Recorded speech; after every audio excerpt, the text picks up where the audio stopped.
for people like you. If you stand up for those down on their knees and lend a voice to those who cannot speak. So good evening to you in Radio Land and on the internet at home and abroad. Thank you so much for choosing Q95 tonight. A very, very warm welcome to all of our Q family listeners at home and globally. I'm Sheridan Gregoire, Mr. G. It's Monday, the 17th of February, and it's just about 8:01 in the Q studios at Q95, the big station. We're live on our radio frequencies on QTV, on Facebook, and on YouTube. Follow us at Q95 FM Radio. Share the live, like our pages. On your phone numbers are on the homepage of our website at www.q95da.com. Get the latest breaking news and reviews on Q95 because you know it's true if you hear it on Q.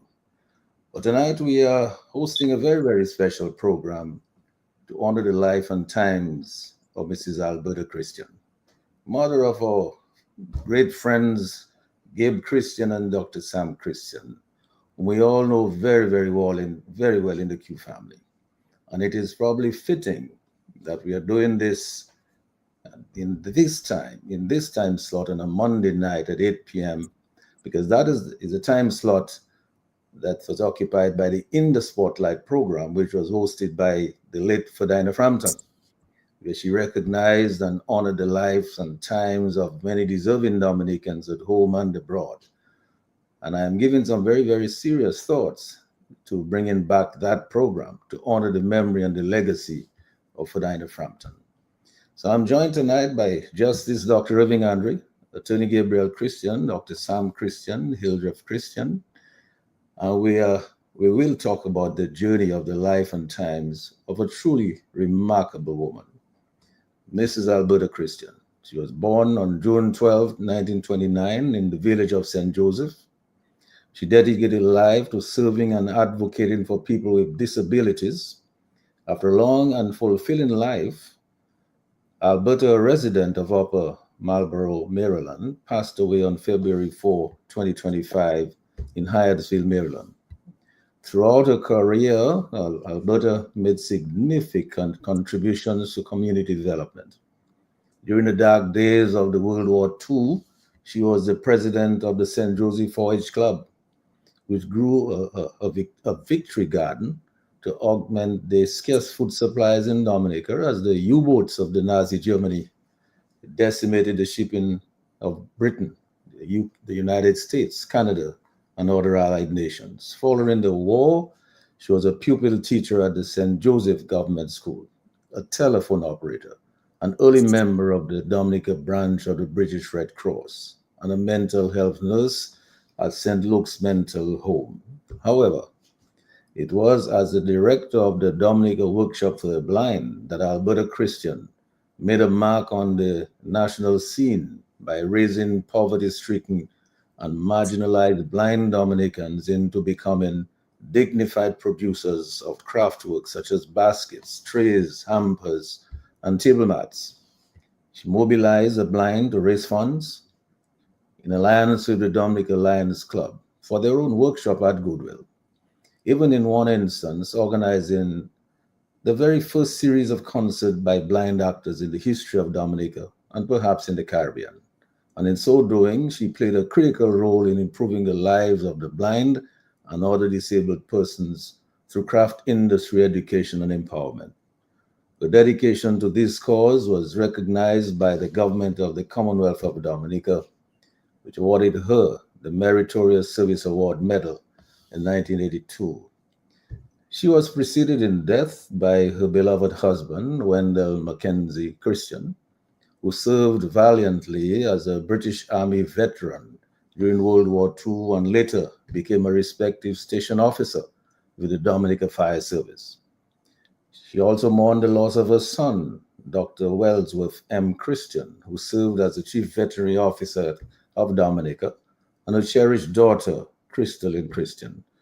However, her legacy continues through her 6 surviving children, Lawson, Samuel, Dr. Sam Christian, Gabe Christian, Esquire, Esther, Teresa. She also leaves behind two brothers, Washington, John Baptist, and Johnson, John Baptist. Her family extends to a vibrant group of grandchildren, including Nicole Christian, Trudy Christian, Samoa Christian, McKinnon Christian, Britt Christian, Kwame Christian, Kobe Christian, Tyler Christian, and Kellen Christian. She took immense pride in her role as a grandmother and cherished the time spent with her great grandchildren, Kai Christian and Dominic Christian. In addition to her immediate family, she is mourned by extended family members, Marcia Hibbert, Edith Francois, as well as a host of other relatives and close friends. So Alberta Christian's life was a testament to the power of service, and she leaves behind a profound legacy of love and compassion and dedication to uplifting those in need. She was a disciplined mother, committed to her faith, and ran a strict household with her husband. She always urged her children to excel in their education, perform their daily chores, serve the best needs of their community, and volunteer for worthy causes. So, towards the end of her life, she was a faithful member of the St. Joseph Roman Catholic Church of Landover, Maryland, and a member of Our Lady of Grace Sodality, a passionate supporter of Rebuild Dominica and the East Coast chapter Tuskegee Airmen, Inc. May she rest peacefully in the arms of her Heavenly Father. But friends, what a phenomenal woman. And Dr. Andre, as a friend of this family, I know before I go on to Gabe and the other relatives, I know that you would want to say a few nice things about Alberta Christian. Well, let me say good evening to you, and let me say good evening to those members of the Christian family. Let me say good evening to Lambi. Let me say good evening to your listeners. And let me say good evening to all those who aspire to perhaps exemplify those types of qualities which Miss Christian exhibited during her lifetime. And, as an old post student of English, let me start by saying you cannot gild the lily. You cannot paint a rose and capture its eternal sweetness. You can try to repaint the Mona Lisa, but your efforts will woefully fall short. And so, whatever we said tonight in honor of this woman, quite frankly, will not fully capture the essence and just how special this woman was. I say this because we in small island Dominica, sadly, we do not have a tradition, a well established tradition of paying homage to those who've passed, those who made a significant contribution. And one of the reasons for that is we measure greatness as a general overarching principle on the basis of how much money or how much wealth and how much prestige the individual or the family has. And so that continuously we are challenged to reverse that type of mentality.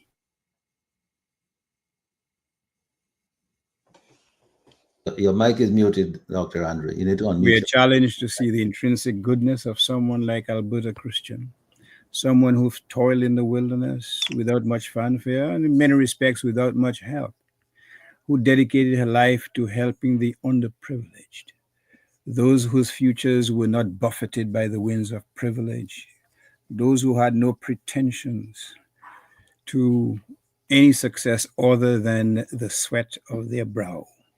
And as I've indicated elsewhere, it is not by coincidence that this woman enjoyed a wonderful family life, enjoyed and grew to see the successes of her children in their myriad and various fields, enjoyed to immerse her activities in her church and to imbue those qualities to her children that they themselves can replicate the success which she earned, which she enjoyed. And so I stand this evening, as I said, to pay homage to this great woman, a woman who generally would not be acknowledged because, as I said, she did not have the anointing grace of having been nurtured in some type of privileged environment. But she was very privileged Because to the extent that we measure success by your values as opposed to your pocket.com, then she was a woman with tremendous wealth. Those qualities, working with the blind, working with the church, working as a nurse, without a large paycheck, quite frankly, a dedicated wife who was lucky to have a wonderful husband, World War II, the forestry department, the fire department, a man who took pride not only in what he's done, but in his family. And I can tell you, interacting with old Wendell, his most cherished subject was his family. And how can you not succeed when you grow up in that type of environment? How can you not embrace those qualities that we hold so dear, or we should hold so dear as a nation? Qualities of selfless service, qualities of sacrifice, qualities of family, qualities of sharing what you have with your less fortunate brethren. That is the wealth that she embraced. That is the wealth she hoped others would embrace. And that is the wealth we as a society, we should embrace. And so, with these opening words, I will stand back and let the Christian family say what they need to say, because Dominicans need to hear what they have to say about this exceptional and phenomenal woman. Thank you very much. And thank you so much, Dr. Andre. And not only will we hear from the Christian family, but we're also going to be hearing from the public. Because, I want to rest assured, I did a little promo with Matt this afternoon to indicate to our listeners that we were going to be on tonight. And, immediately after that, somebody called and they said that this thing brought tears to their eyes, because they remembered this woman. They remembered the kind of life she lived, the kind of impact she had on their lives. So we'll expect to take some calls. Lambi, I'm sure. Lambi, how are you doing over there? And Sherwin. I'm sure Lambi will take some of the calls from our listeners, and I'm sure that they will want to have their say about this remarkable woman.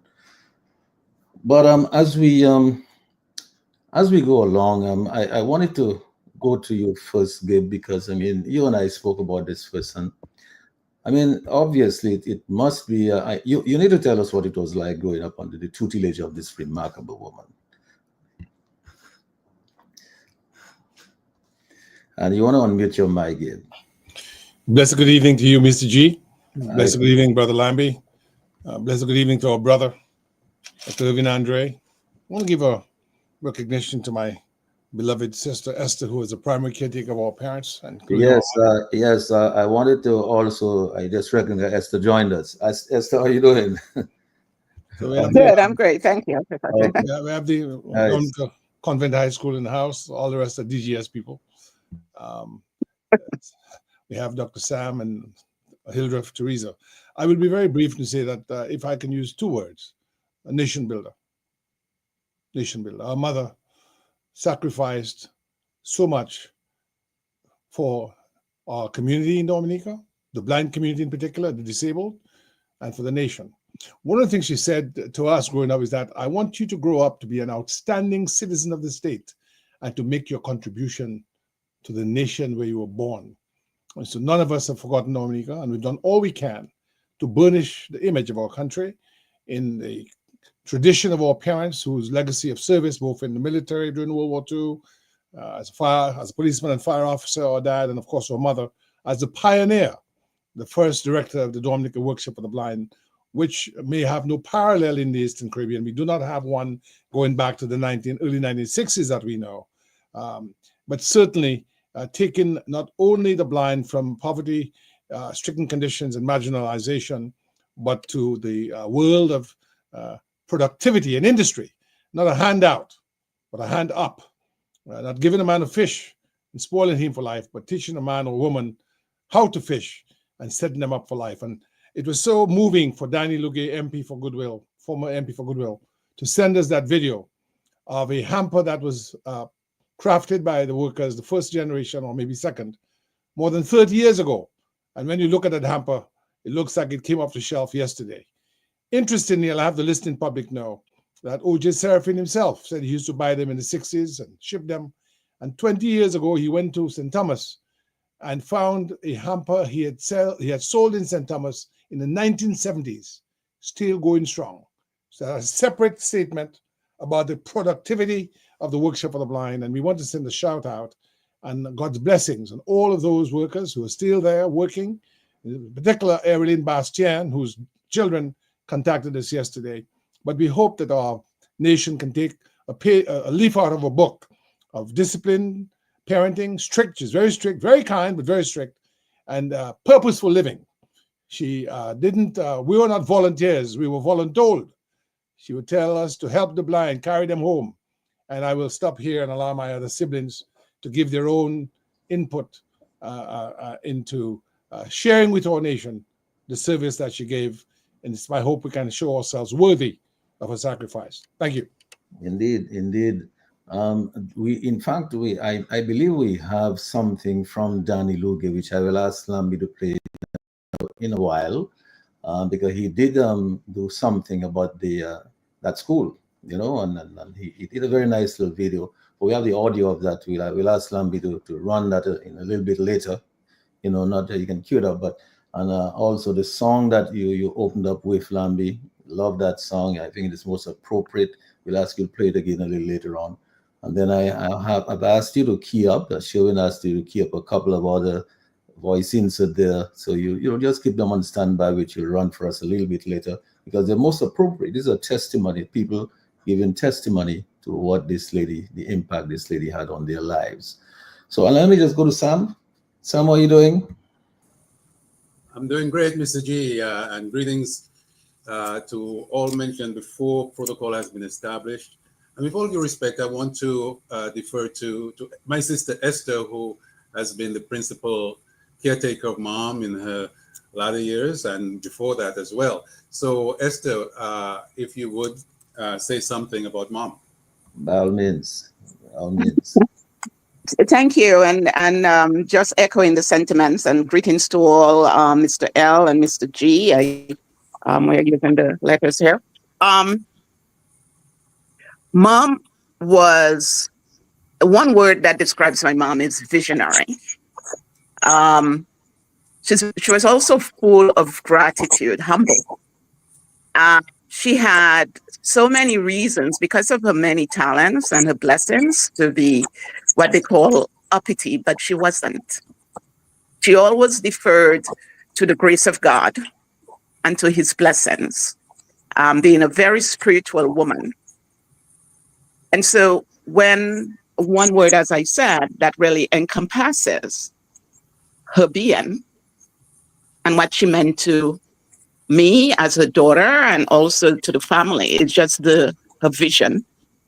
She had the ability, the wonderful ability, to not see you necessarily as you are, where you were, but what you could become.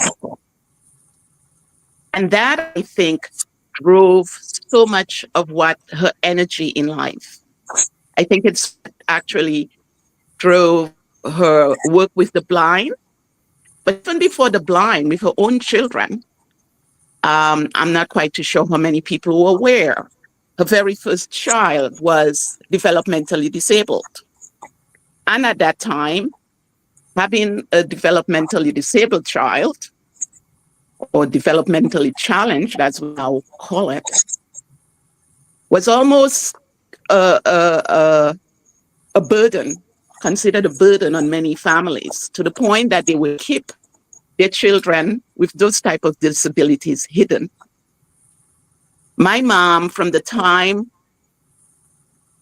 her daughter was born, and she recognized that, she was determined that she would raise her daughter as normal as she could possibly could.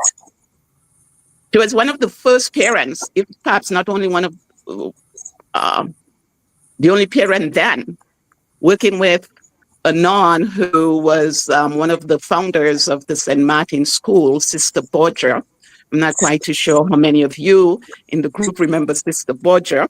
I think a Belgium-born nun who was very, very progressive in community activities and educational activities on the island. She worked with Sister Budger to actually get Crystalline, my sister, to attend the St. Martin School. However, unfortunately, the powers that be and the reception, unfortunately, of the children, the community at that time was not very embracing. It was not very warm. And she was being physically attacked. And Mom eventually had, for her own safety, for my sister's own safety, had to pull her out of the school. But Mom still did not shy away from keeping Crystalline behind closed doors.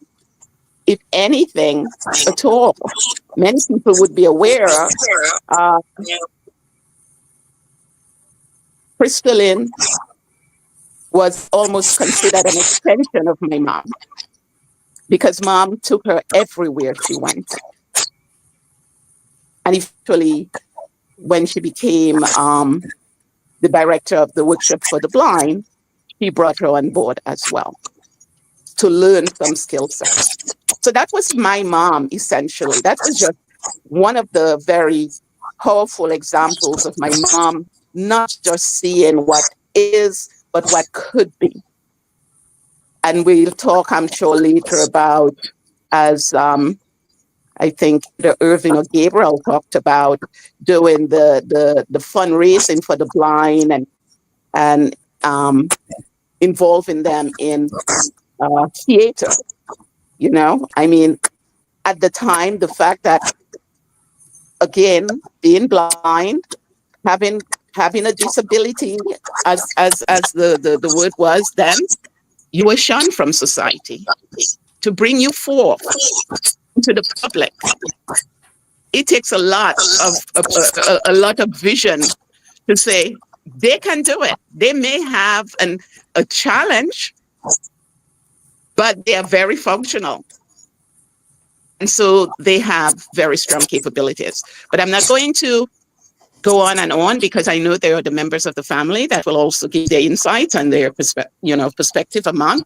But from my perspective, that's exactly what I saw her as. Thank you. Yeah, and thanks a lot, Esther. You know, the workshop for the blind keeps coming up all the time, and I'm wondering whether I should not ask Lambi if he could just run that clip for me.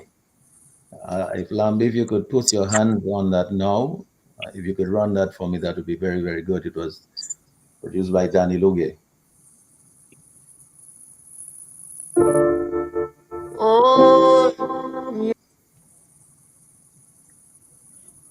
Hello, everyone. This is Brendan, and the most. Okay, my name is Danny Lugamli, former Member of Parliament for the Rosewood North constituency. And this basket that you see here, my wife bought it more than 30 years ago from the Workshop for the Blind, which is the handiwork which was taught by Alberta Christian to the first generation of craftspeople at the Workshop for the Blind. So in other words, there's a second and third generation of challenged persons with who are visually impaired, but they make this beautiful craft work. And in my case, this one is more than 30 years old and still going strong. So very, very durable. So when I reflect on the work of Alberta Christian, it gives me great warmth and a sense of satisfaction that these pioneers did so much for Dominica, Alberta Christian, and the Christian family. May she rest in eternal peace. Yes, and thanks so much for that, Danny Luge. Now, Lambi, as we go along, if the calls start to come, feel free to take them. Just make me a sign so I can see you, because we want to engage the public, because I know there's many people right now. We have quite a number of people who are on Facebook and on YouTube following us. I want to give them a big shout out for being on with us here tonight. And also, We will play one or two voice inserts from persons who, in fact, she impacted in her life. And so let's go over to Sam then. I'm going to defer again to Hilo, my younger sister, who All tells such right. a good story. Okay. Please. No worries. Hello, good evening, Mr. G, Mr. Blackie, George, Andre, Gabriel, Esther, Samuel, and all the listeners. Um, it's been a tough few days since our mom transitioned, but I just wanted to say tonight that of all mentors I've had in my life, she has been the greatest mentor. She has always been someone that I looked up to. And as a little kid, even before I started, so I didn't go to crash. I basically spent time with my mom learning my letters and learning how to spell my name before I attended regular elementary school. And so I have been with her, growing up, I was around her all the time. And one word I really want to use to describe my mom is the fact that she was inclusive. She was a kind hearted individual, and she would speak to anyone, always had a beautiful smile on her face, whether we were going to the marketplace, whether we were going to church, whether we were, at some event, whether it's something like when there would be a parish fair at the church. Inclusive in the sense that, as Esther previously mentioned, our eldest sister, Crystalline, was mentally challenged. And we were teased. And I guess that's why a lot of people did not bring their challenged kids out into the open. They kept them at home because they would be teased. But it didn't stop my mom from bringing my sister out. And I, being the youngest, would see everything that would occur. And there's one very memorable memorable event that I'll never forget, in the sense that we were at a parish fair at the St. Alphonsus Church in Goodwill. And there was a certain doctor who had a child who was also challenged, but had not been taking him out like my mom had been taking my sister out. And he approached my mom and said, "Mrs. Christian, thank you. Thank you for being courageous and taking your daughter out, because looking at what you've done with her gave me the courage to take my son out. And I will be taking him out wherever I go, because we have to respect others, no matter their challenges. We have to be kind, and we have to include others who are different from us, because everybody just wants to be loved or accepted or just have an opportunity to do better for themselves.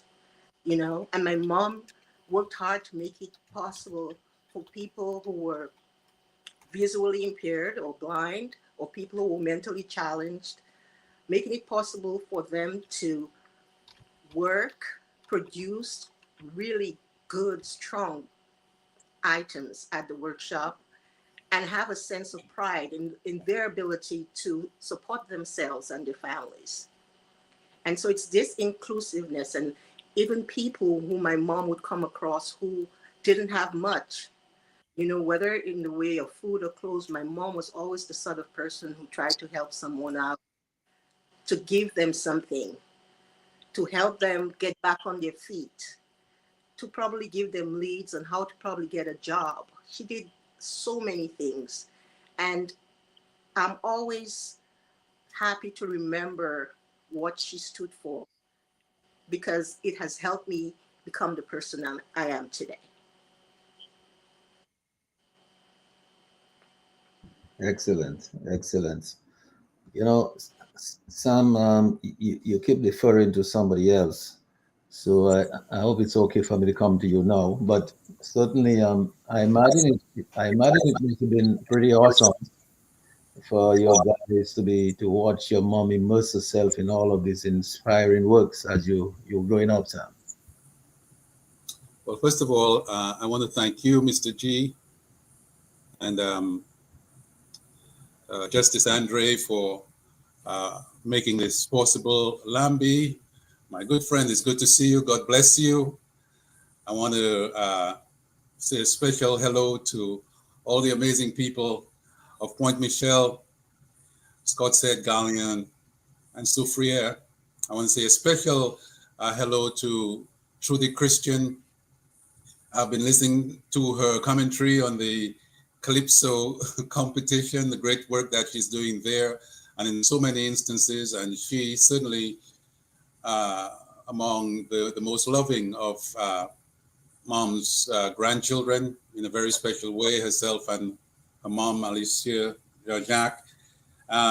You know, everybody has a mother. Everybody has a mother, and we are all close. Well, most of us. Then there's some mothers who would say, you know, I brought you into this world, and I can take you out. I don't think any one of us heard that from our mom.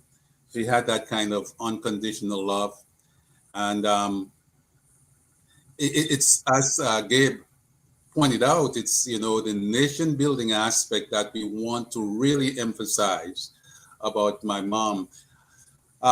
She was a country girl from St. Joe, you know, and while there, she, you know, showed a lot of leadership qualities, you know, in the 4-H, pupil teacher, very active in the church.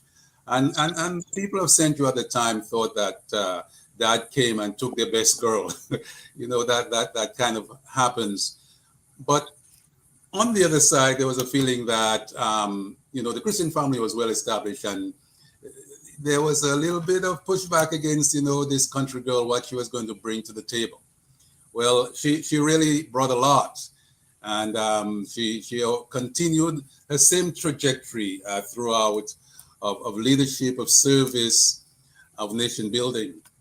I remember when I was sick as a child, a very little child.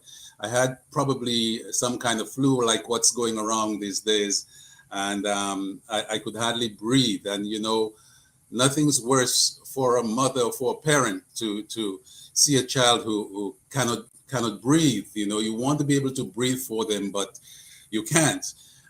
We didn't have a telephone in those days, and my dad had to go out and locate one and call Dr. Winston. Dr. Winston came into our house with his black bag, and he examined me. I remember distinctly my first medical encounter, how he was feeling the side of my neck. And I thought he was just being kind and gentle. But now I know he was really feeling for the lymph nodes and so forth. And he took something out of the bag and some medicine and gave it to mom. And it worked like magic, whatever it was, you know, because my mom said at that time I was just saying, Mommy, Mommy, Mommy.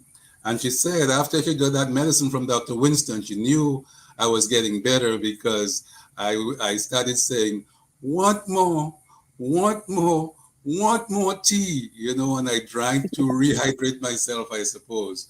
But we're going to talk about the nation building aspect. I just want to say one more thing about my personal closeness with my mom, and just as has been mentioned before, you know, I love to go with her on pilgrimages. And she would rouse me up at 4 o'clock in the morning, wash my face, take the last out of my eyes, have some hot bush tea, and we would get dressed. And at a single blast of the horn, we would scramble outside into the crisp morning air and bache that truck. The driver and myself were usually the two males on that truck, sit down on the hard wooden benches and listening to, kind of feeling the old people's smell, you know, mingling with that crisp morning air, and the singing of the a cappella hymns and the call and response of the prayers. And as the truck bounced off the road in the pothole roads, you know, my bony boom boom would take a beating and I would collapse and fall back asleep on the lap. We'd end up at places like St. Anne, but particularly at La Salette in Point Michel. And isn't it a mystery how God works? Because, you know, I then in my later years was very close and worshiped quite regularly at La Salette. And so mom nurtured all of us, as Esther pointed out, especially our big sister, and she was very loving and caring. And I think everybody would be, it would be great if you have a mother like that. And she involved us into her work. She brought the country with her. We got into agriculture. We had planting a backyard garden, pieces of land here and there, growing cane, bananas, and getting people to help us. We used to go up to stock farm and collect what they call cow chips, cow dung, to fertilize the soil for lettuce and for tomatoes and all that kind of thing. We had sheep, we had cows, we had pigs, we had chickens, rabbits, turtles, and all of that was what she brought with her from her experience at St. Joseph and Carhome. But I'll stop here and let some of the others continue as we go deeper into the things that Alberta Christian, our mom, did for the society and for the nation of Dominica. Yes, and certainly it's you're beginning to see a very colorful picture going there. Irving, I know you want to add something to all of that when you hear guys driving on the tailboard of the trucks and so on. I know you want to add something to some of that. You're absolutely correct. But before I go into that part of my presentation, let me commend Dr. Sam and indicate to him that, Dr. Sam, you and your boom boom, you've come a long way. But you think of Miss Christian, you think of the life she's led, and you are inevitably led to ask the question, what was the cause of that type of dedicated service? From whence did it come? Why is it that she chose a path which brought enlightenment and assistance to those most in need? Now, there could be many sources for that type of dedication to service, but certainly one of the greatest influences, I wouldn't be surprised, is perhaps the Holy Book. And she was that was very a Christian belief, no pun intended, was very much part of her life. And just meditating on this, Mr. G, I must imagine that some of the teachings of the good book must have influenced this remarkable woman. Bear in mind, she was from St. Joseph, born in the the 40s, I believe, 30s. 1929. 1929. She was born at a time when the rigid class structure imposed by the colonial authorities reigned supreme in Dominica. For persons like her circumstances or her future were conscripted by class and by caste. For her, it was a certain type of life which had been predetermined. She must have read about the parable of the lepers. She must have read about the reception they got from the Father when they sought his help. She must have read and realized that when he saw these persons, and many of us may have seen these movies with Charlton Heston and the ostracism, and she knew about that because the lepers were kept in this place at Tarish. What's the name of the place again? Taru. Taru. They were ostracized. They were alienated. So for her, her life was constricted by that perception. And she must have read when they came upon their father for assistance, he didn't dismiss them by telling them, what all you doing there? He didn't look at them dismissively and say something like, those kind of women there. He opened his arms and he assisted them and he cured them of their affliction. That itself was a very revolutionary thing to do, because the society taught you that you should put them in the taru of your environment, lock them away, keep them hidden from view.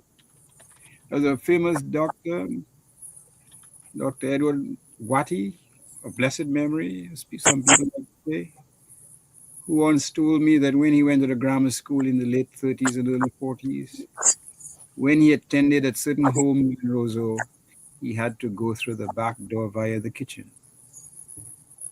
Old Frank Barron once told me of the same milk that they were referred to as coulis hugointins.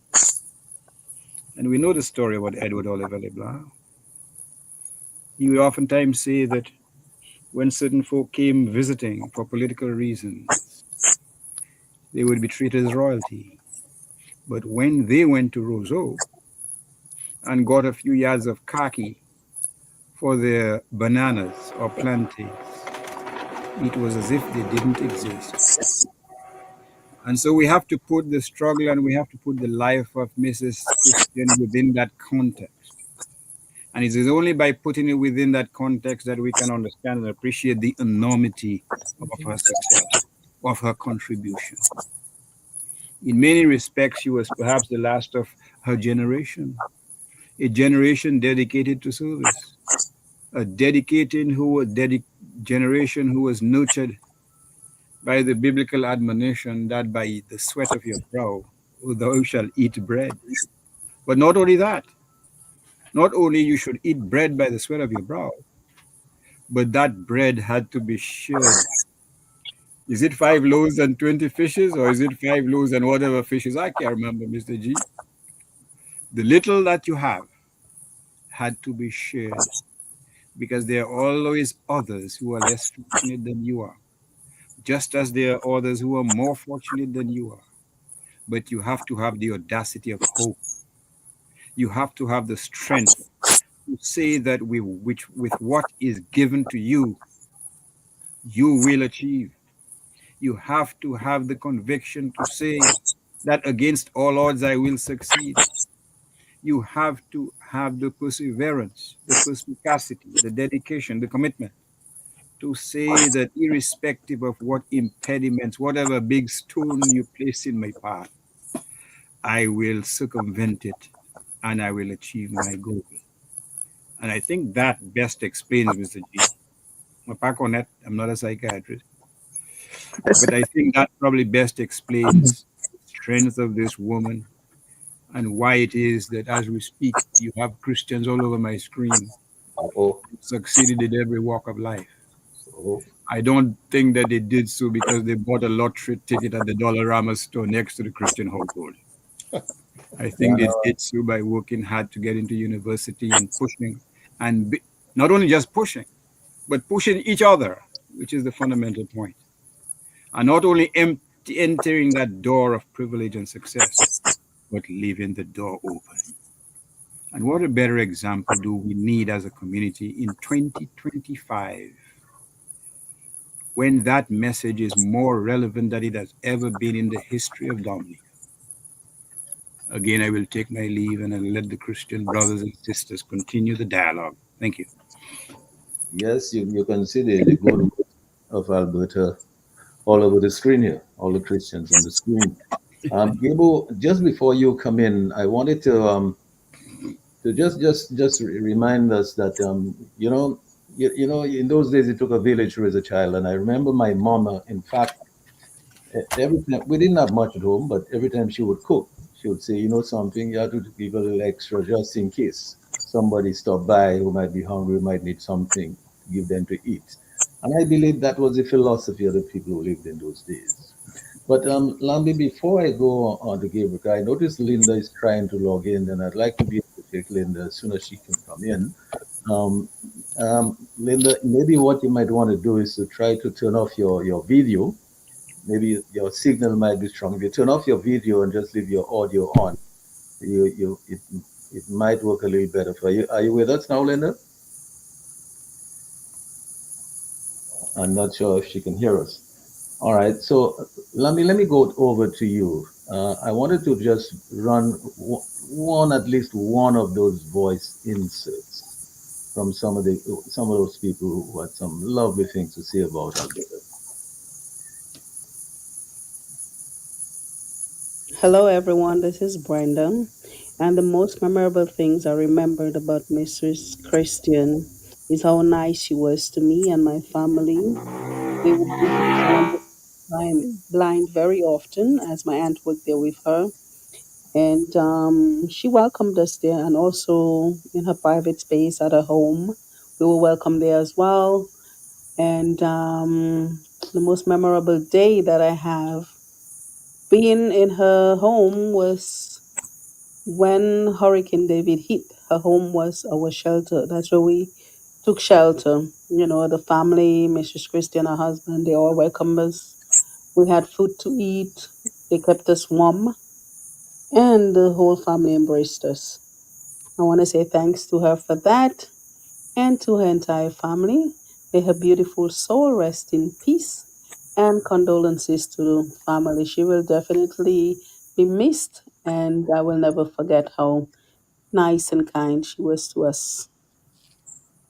Gabu, I'm not sure if you might know Brandon, and you might want to say something about that person who's making those fine remarks about Alberta. Yeah, Brenda is one of 4 or 5 children and or nieces of Evelyn Bastien, one of the stalwarts. There's Linda, who's trying to get on, who's a daughter. Brenda, I believe, maybe a niece. There's Ian, there's Eustace, and they all sent notices. And we knew these children.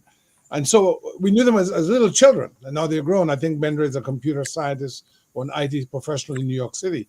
And Linda's coming in. Linda, can you hear us?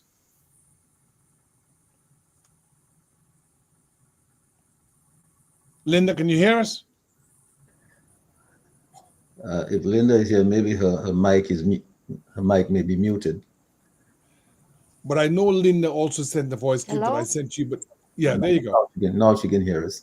Go ahead, Linda. How are Hello, you? good evening. Can you hear me? Yes, we're hearing you. We're hearing you very loud and clear right now. Go right ahead. Okay, I think she's having a little bit of difficulty with her equipment over there. Okay. Good So, evening. yes, good evening. We're Go, hearing. go ahead and What is speak, Linda. wrong? Go ahead and speak. Ah, Yeah, I so I think think she did have some connectivity issue. she's having connectivity issues. Yeah, she has some Um, issues. if you don't mind, it'd be good maybe at this time to play that the second, because there were 3 or 4. If Lambi can play that, because it speaks to those children now grown, reflecting on how Miss Christian mothered the workers, but also mothered the children of the workers because of their disability. They needed help. Go ahead, Lambi. Run the other clips. Good evening. Good evening. My name is Eustace Eugene, the son of Evelyn Bassier, which is my Christian, taught them how to work. She was the manager of the workshop, the blind, looking after them, showing them how to do the baskets and them. And telling you, she was like a mother to them, care for them, have so much love for them. Even the children as well had love for them. And then they would take them out. And I can remember she will take them every November, she'll make a song for them as well to sing on this on the national stage at the Windsor Park for November, and they will come in their Creole and they will sing a song. Oh, she was caring, loving that work which she had, which is the manager of the works of the blind. Truly, that was that work was designed for her, that work was for her. Because I don't see no one could have that care and that love and that passion for blind people to look after them. Every Christmas time, before the workshop closed on the 22nd, 23rd, she make a party for them, and after give them the paper kit in their hand, and it was fun. She take them to the beach, which is Makushri, and to the river, and have fun. Oh, she could make lunch for them. I'm telling you, and all her children, it's like it was one, it's like a family. All of them were nice to all of them as well. I could recall the name, which is Pauletta, Silvani, Mamari, Rosman, Nathalie, Michael, Carol, Marvelyn, and after she retired, others come after, and they were there. And my mother, which is Early Basket, will show them how to make the work, how to plant the basket, and it was very nice with them because my mother When I born, I know her blind. And she take care of us. And as well, my Christian was always there for her and all of them. Oh, this lady, I'm telling you, God have her in his hands carrying her because truly she contributed for her country. She did good for her country. And beside the workshop the blind as a manager, she was even a nursing too. So this lady born gifted and blessed. So that's what I can say this evening about her and all her children, which is Gibu, um, Esther, Hildreth, Gabriel, and all of them. Those names I don't remember. Some Christian, and her daughter, which is Christo, she passed out, and it's good. My God, God bless you, and here's a place for you. God rest in peace. Amen. Amen. Amen. Amen to that. Very, Gambi, you have another very clip? good.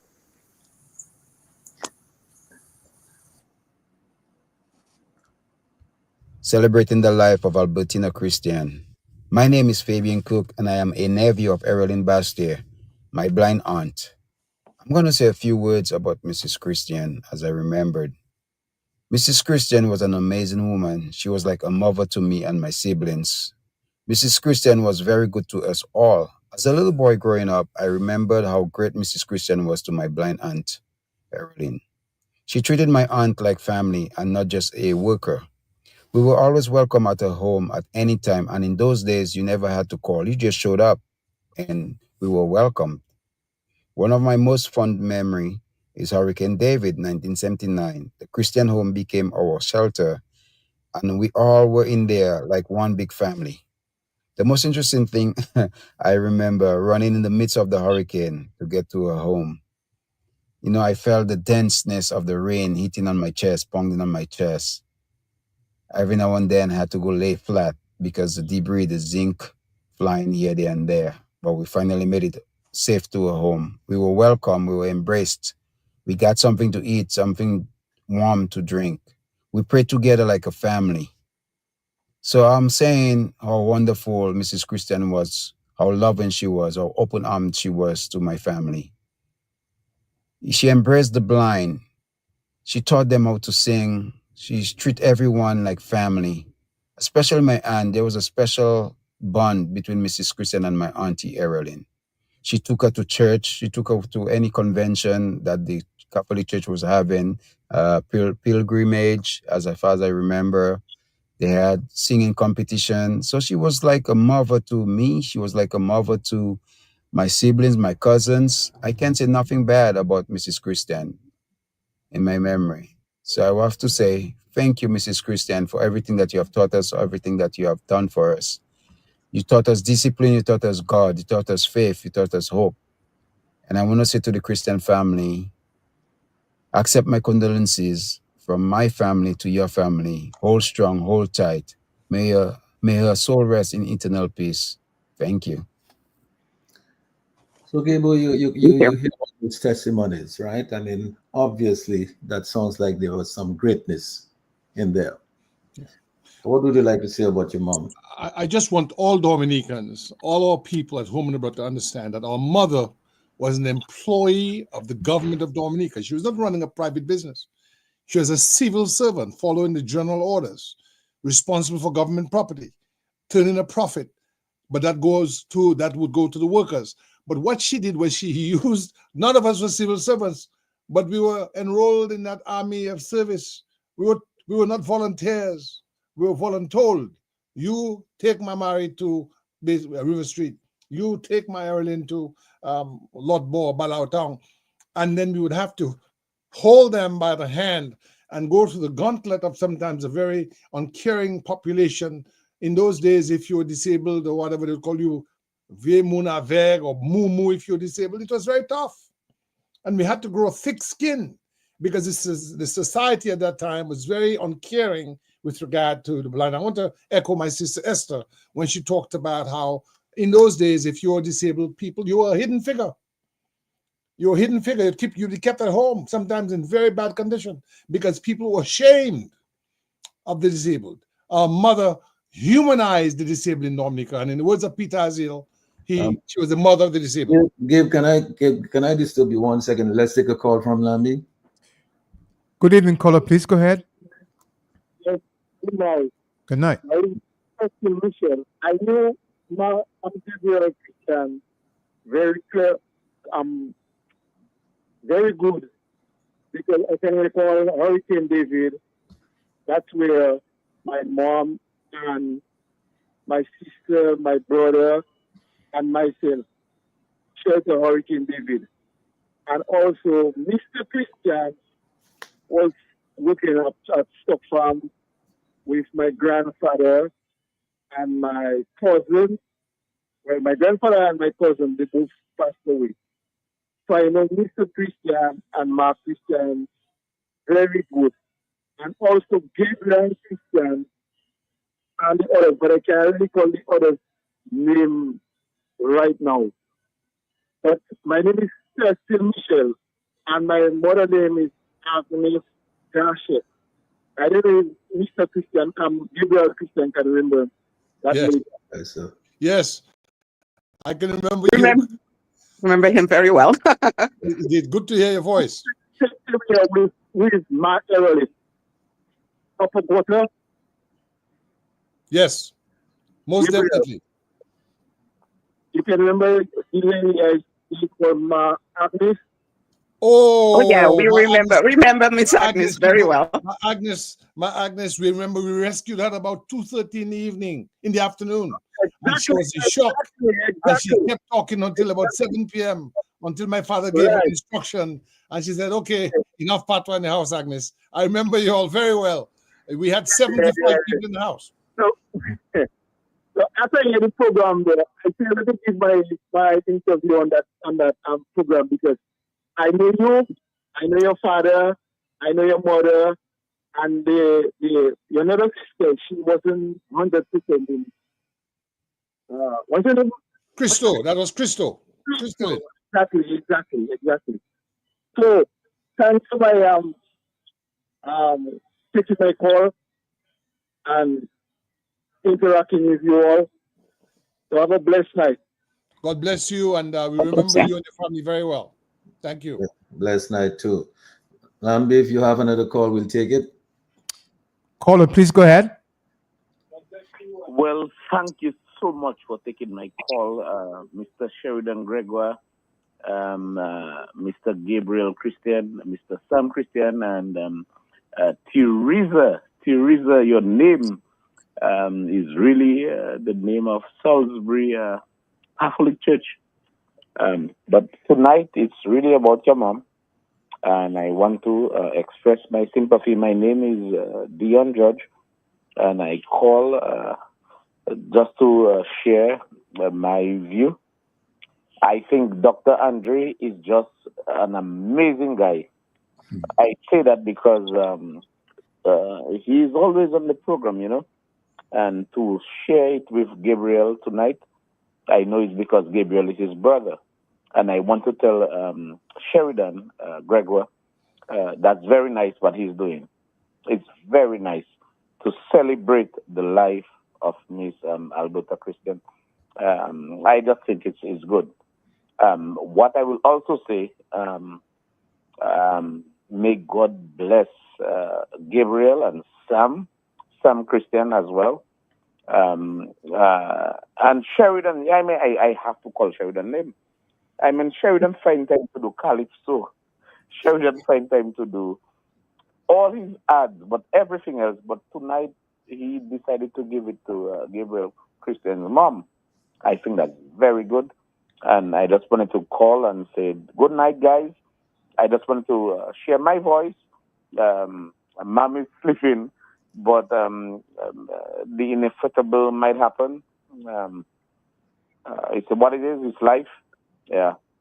But I think to celebrate the life of Miss Christian, I think it's good. I think it's adorable. Mr. Dr. Andre, I want to say it's good that even on a night like that, you just show up. You just show up, and you can show up anytime. And Mr. Christian, both Christians, Gabriel and Sam, that's good. And Sheridan, hats off to you. Thank you, Dion. Yeah, that's all. Yeah. Thanks a lot, Dion. Thanks a lot for calling. Lambi, okay, so Gabe, I think you can go ahead. I mean, Lambi will stop us again because we want to take hey, as I said, here's another call coming right now. So it looks like. Good evening, caller. Please go ahead. Caller, please go ahead.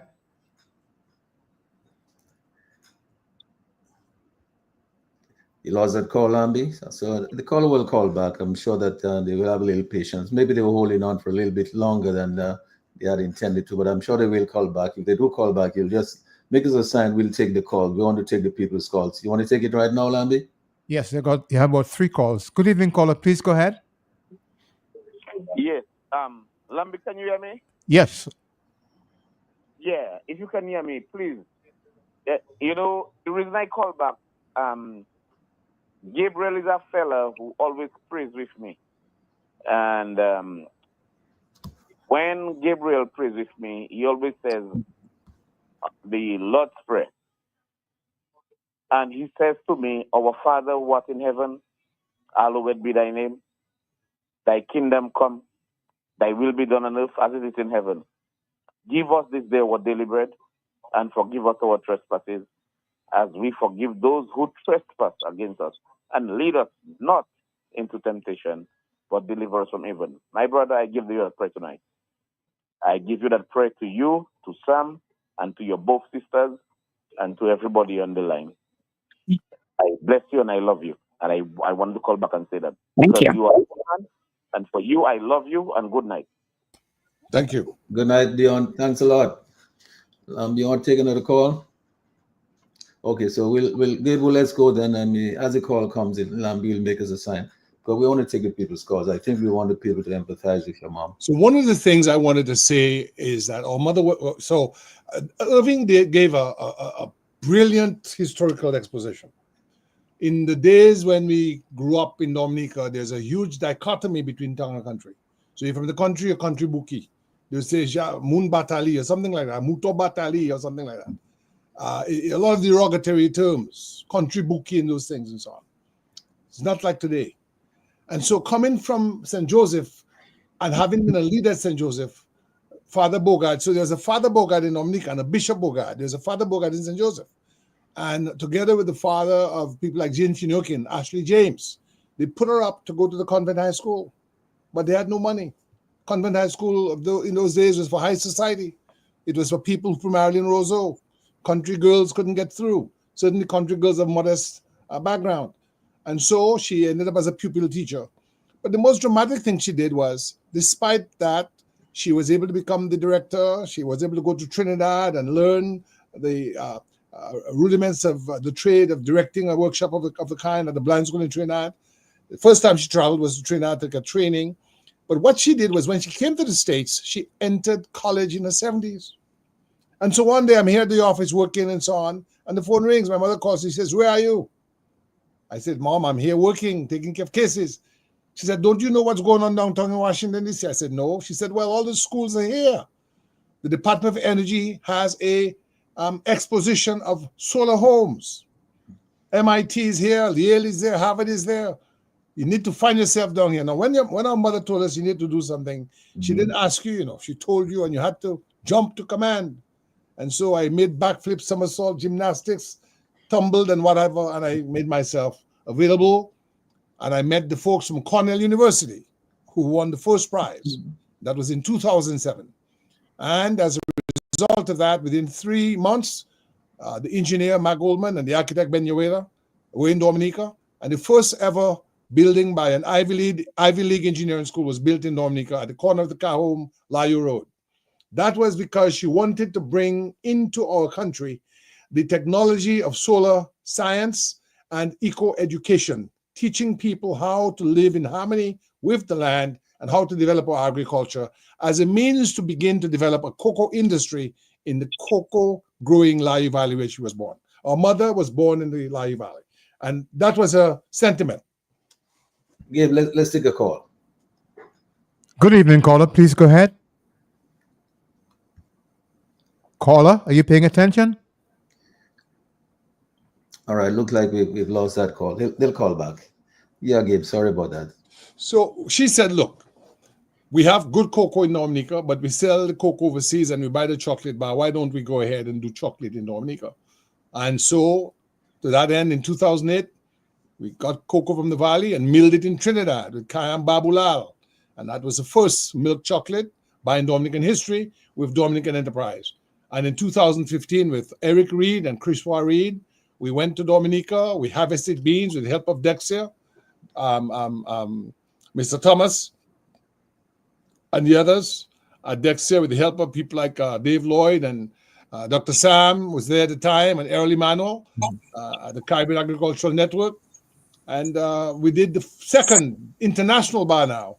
And when that came out, that was when Tropical Storm Erica hit Dominica. And she asked for all of the proceeds to go to rebuild Dominica for Tropical Storm Erica relief. Because our mother taught us never to forget where we came from, to always return and to give service to the island where we were born. And it's that ethic that we live with today. You know, Sam, Gabriel just mentioned your name there. I mean, obviously, you had something to do with all of this. Yes, well, you know, we certainly, the agriculture is very important, and we've all decried the decline of agriculture in Dominica. We know that it is, Dominica is an agricultural powerhouse. It has been in the past. It was the world's largest producer of limes in the 1930s. There was a time of vanilla. There was a time of bananas when farmers had money in their pockets. And the economy is different now. We're not going to go into that. But I think one of the things we have to notice is that Mom was 95 years old. That's, according to the Bible, 70 plus 25, if my math serves me correct. So what we have here is that, yeah, it's a small fraction, a smaller fraction of the population knows her. And it is good that, you know, they are taking the time to funeralize her, to memorialize her, and all the things that she did. But how do we get that ethos that the Gabe talks about from our generation to the younger generation who have never seen anything like that, who don't have an appreciation for plant on a scale? There are obviously those who do and are outstanding in what they do, but we need to really revive that whole ethic of self-sustenance, of growing what we eat and eating what we grow in Dominica. I think one of the things about Mom too is that she was always broad-minded. You know, when I was, I think, 17, I got converted and got baptized at Fort Collet by Pastor St. Rose from Jerusalem Baptist Church. And Mom was standing afar off with one of her friends, and they were saying, you know, I'm a Christian, look at those children, you know, they're leaving you and they're leaving the church. You know, my dad didn't take it very kindly. You know, he said he would never go to one of those wayside churches, and he never did, which is interesting because he was the one who spoke to a missionary that got the ball rolling for me to come to the United States. But my mom was listening, and what Mom said too, in response to what her friend said, was, you know, they are of age. They can decide for themselves. So she had a very noble approach to that. It's very much the tenor of what the parents of the blind man that Jesus healed in the Bible. You know, when they asked them what's going on there, they said, you know, he's of age, let him speak for himself. And so we have a disconnect in Dominica, whereby a lot of the people who commit themselves to God and are baptized abandon, you know, community development, abandon nation building, and are focusing on the pie in the sky, on the heaven to come. And so I think Mom taught us, and my parents taught us, to be accepting of all people. We had Jehovah's Witnesses come into our house and talk to us. And, you know, a lot of people, Catholics and Protestants, would drive them away. And I never quite understood that. So we are accepting of all people. We have to understand that the one God we worship is a God of all people. And the whole things about chosen people, chosen church, chosen holy days, holy foods, holy places, all of that is from the infancy of humanity. We have to come together as people and to accept one another, accept our differences. If somebody wants to worship on the Sabbath, if somebody wants to speak in tongues, if somebody wants to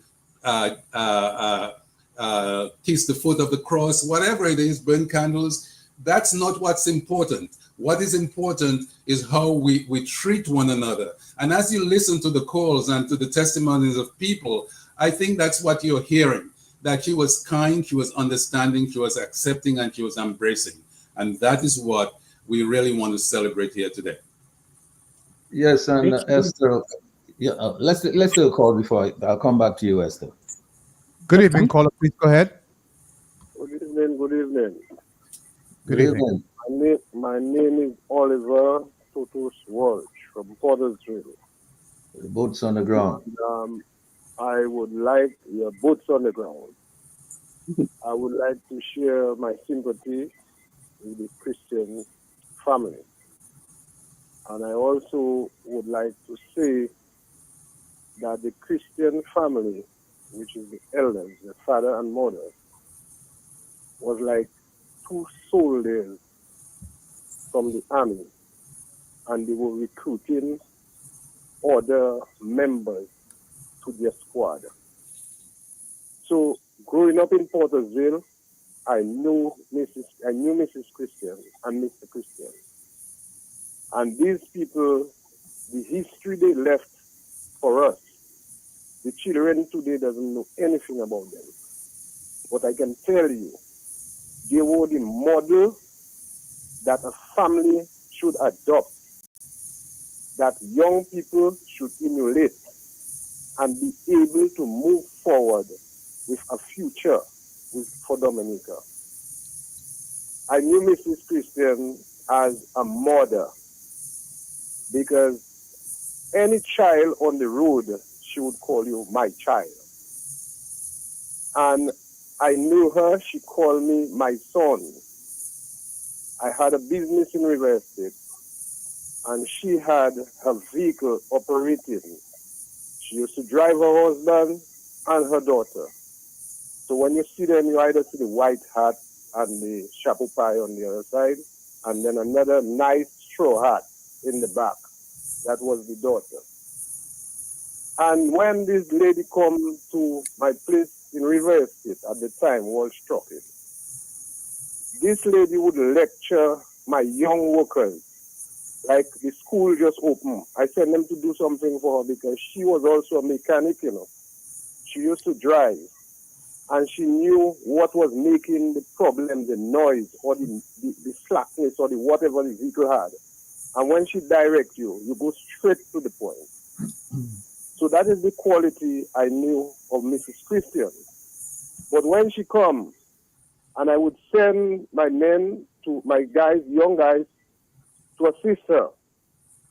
And she says, my son, while you're doing this or that, she takes a class with them, instructing them on how to be fine young men. And I can recall this lady like, I cannot even explain. Today, what I would like to see is people like Mrs. Christian. There is either a bust or a painting, some kind of historical marking that the children can go to and ask a few questions and read some information as to the contribution these people give to Dominica. I knew Mrs. Christian. Sam and my partner Gabriel, hats off, may her soul rest in peace. Both your mother and your father were soldiers for Dominica and for Dominicans. May God bless all of you. Bye-bye. God bless you too. Thank you very much. Right. And Esther, I see that Trudy is with us. I'm going to come to you and then we'll go to Trudy after, because what I really meant to say is that this man is talking about the model. And obviously, there is the old and there is the new. Now, obviously, you guys are the bridge, right? Because she taught you well, and you have now to translate that and pass it on to the new ones coming out. That is what you have done. In fact, you have already started doing that so well, because here you see how Trudy is coming on so very nicely. And so it means that you're doing a great job of cultivating the young. Let's take a call before you, Esther. Sure. Yeah, good evening, caller. Please go ahead.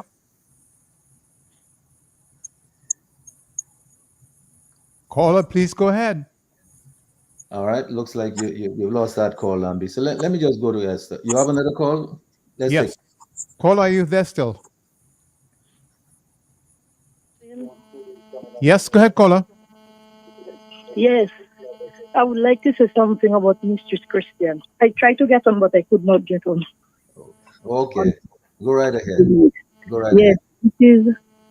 this is the daughter of Caroline Baston, the extraordinary blind lady that worked many years at the workshop for the blind. Okay. Yes. Well, let me see. Proverbs 31:10 said, "Who can find a virtuous woman? For her price is far above rubies."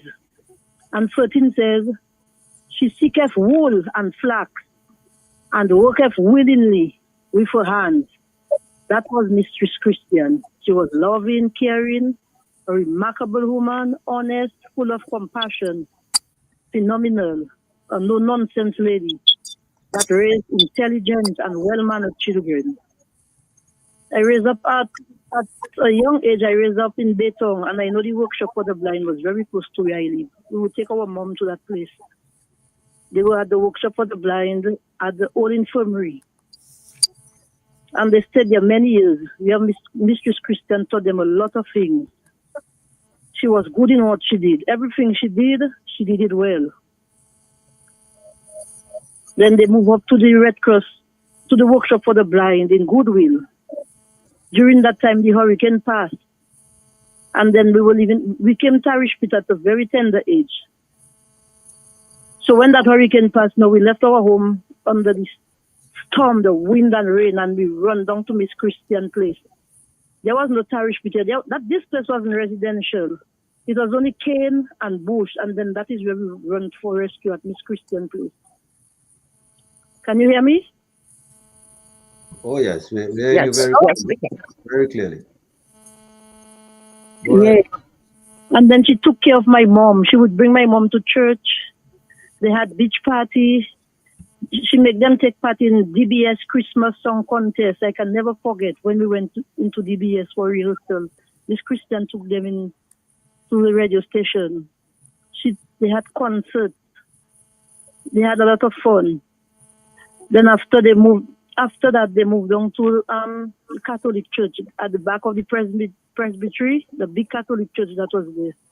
Before the hurricane, before they built that wrong one, there was a spot at the back of the church. They used there for mentors. And then they went up to the Red Cross. All that time, Miss Christian was there. She taught them how to make the waste paper basket, the laundry basket, the baby crib,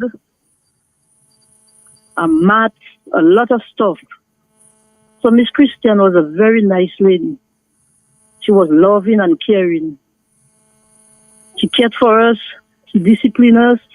She was good in what she raised some intelligent children.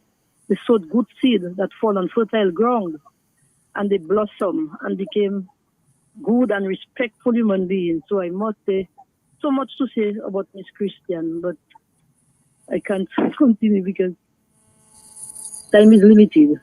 But I must say she was a very loving and caring lady. Yeah, well, thanks a lot for that. A lot for that. You have another call? If not, you have another call, Lambi? Let's take it. Good evening. Yes, go ahead, please. Good evening. I would like to extend my condolences to the Christian family. I am Ruth Ann Beaupierre, My Christian was like a mother to me. When I got to know Mrs. Christian, she was a very loving lady to me. And all where Mrs. Christian would go, she would always take me along whenever she comes to Dominica. So Gabu, Sam, Esther, Hildred, and the rest of the Christian family, God bless you all. May her soul rest in peace and have a good night. And have a good night yourself. Now, Esther, how does it make you feel when you hear all those great things about your mom? I'm very touched by it, and it just reiterates the saying by the famous Maya Angelou. It's not what you say to someone, it's how you make the person feel. And mom had that beautiful and blessed talent or skill set to really connect to individuals on an emotional level, to make them feel warmly embraced. And, it is just been reflected in the amazing tributes we have been receiving. Thank you all so much who are listening in, both in Dominica and here. Actually, I got this very interesting one because mom was a music lover. Of course, it's not surprising that she was married to a family that's renowned for their music gifts. My dad being a musician as well, in his and from a musical family, the Christian family that is renowned on the island. But she loved to dance, and this friend who is a Grenadian was saying they were just recollecting mom's dancing skills, and they were just musing over that, and then they said they think mom is right now having a good dance party in heaven. They think that she just went straight to heaven, and has her dancing shoes on. And that is just so a good description of my mom. It's yes, she was a very hard worker, very industrious, as the gentleman who owned the auto mechanic shop indicated. She knew it was not just about, oh, you're telling her this is what's wrong with her car. She wanted to find out why and the intricacies involved in why there was a problem, and she would learn about it. Very, very similar to the fact that it was Gabe, I think, and Gabe, I'm going to defer to you a bit more on that, recently discovered parenting books that my mom and my dad actually was a part-time salesperson, I guess, to supplement his income. He sold literature stuff and cards, that type of thing. And Gabe will expound much more on that. I refer to him, but it's just amazing. Here we are, young woman raising a family, obviously, as many mothers say, realize mothering does not come with a book, but she explored what was out there that she could learn more of so she could become a better mother. And that just reflected again in her mothering skills. And I would defer to Gabriel to expound a little bit more on that because I don't think I'm giving it completely justice. But Gabe, you. I will talk about that in a little bit, but I see there's Trudy there, so let's let her speak. Right. I want to go over to Trudy. Trudy, if you're there and if you're hearing us, and you can unmute your mic and you can tell us all you know about mom.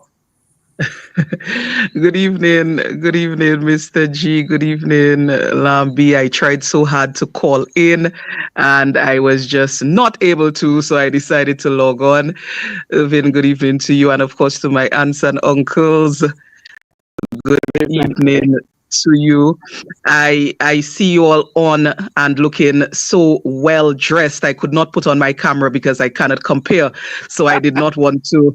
I did not want to bring shame tonight to the Christian name. So I am on, and I will remain invisible for now. But I just wanted to lend my voice. I've been listening to the amazing tributes and to the conversation, and it's so heartening, of course, curious to hear about my grandmother, my bloodline. People would maybe see some of what has been spoken about tonight in the legacy that she has created for her children and her grandchildren. And many people would say to me or have said to me in the past, so you have your grandmother's figure. That's where you get that from. But in what I'm hearing and what I know, I also possibly inherited some of her strength, and I'm happy for that. I always knew her to be an extremely strong, no nonsense woman, and I think it's through her example that I learned of the capability that women have. I listened keenly to the recount of the mechanic and her ability to drive, and I think I will say that she left that for me, and you can't test me on the road. So I will say that it was Alberta Christian's passing on to me her ability to be a lady, a no nonsense lady on the road, and be able to hold her own. I think she has passed that on to me. But it's just, I often talk to people when I talk to young people about creating legacy and doing things and being so consistent and so so passionate about what you do, that the legacy that you leave will be a resounding one that will live for generations.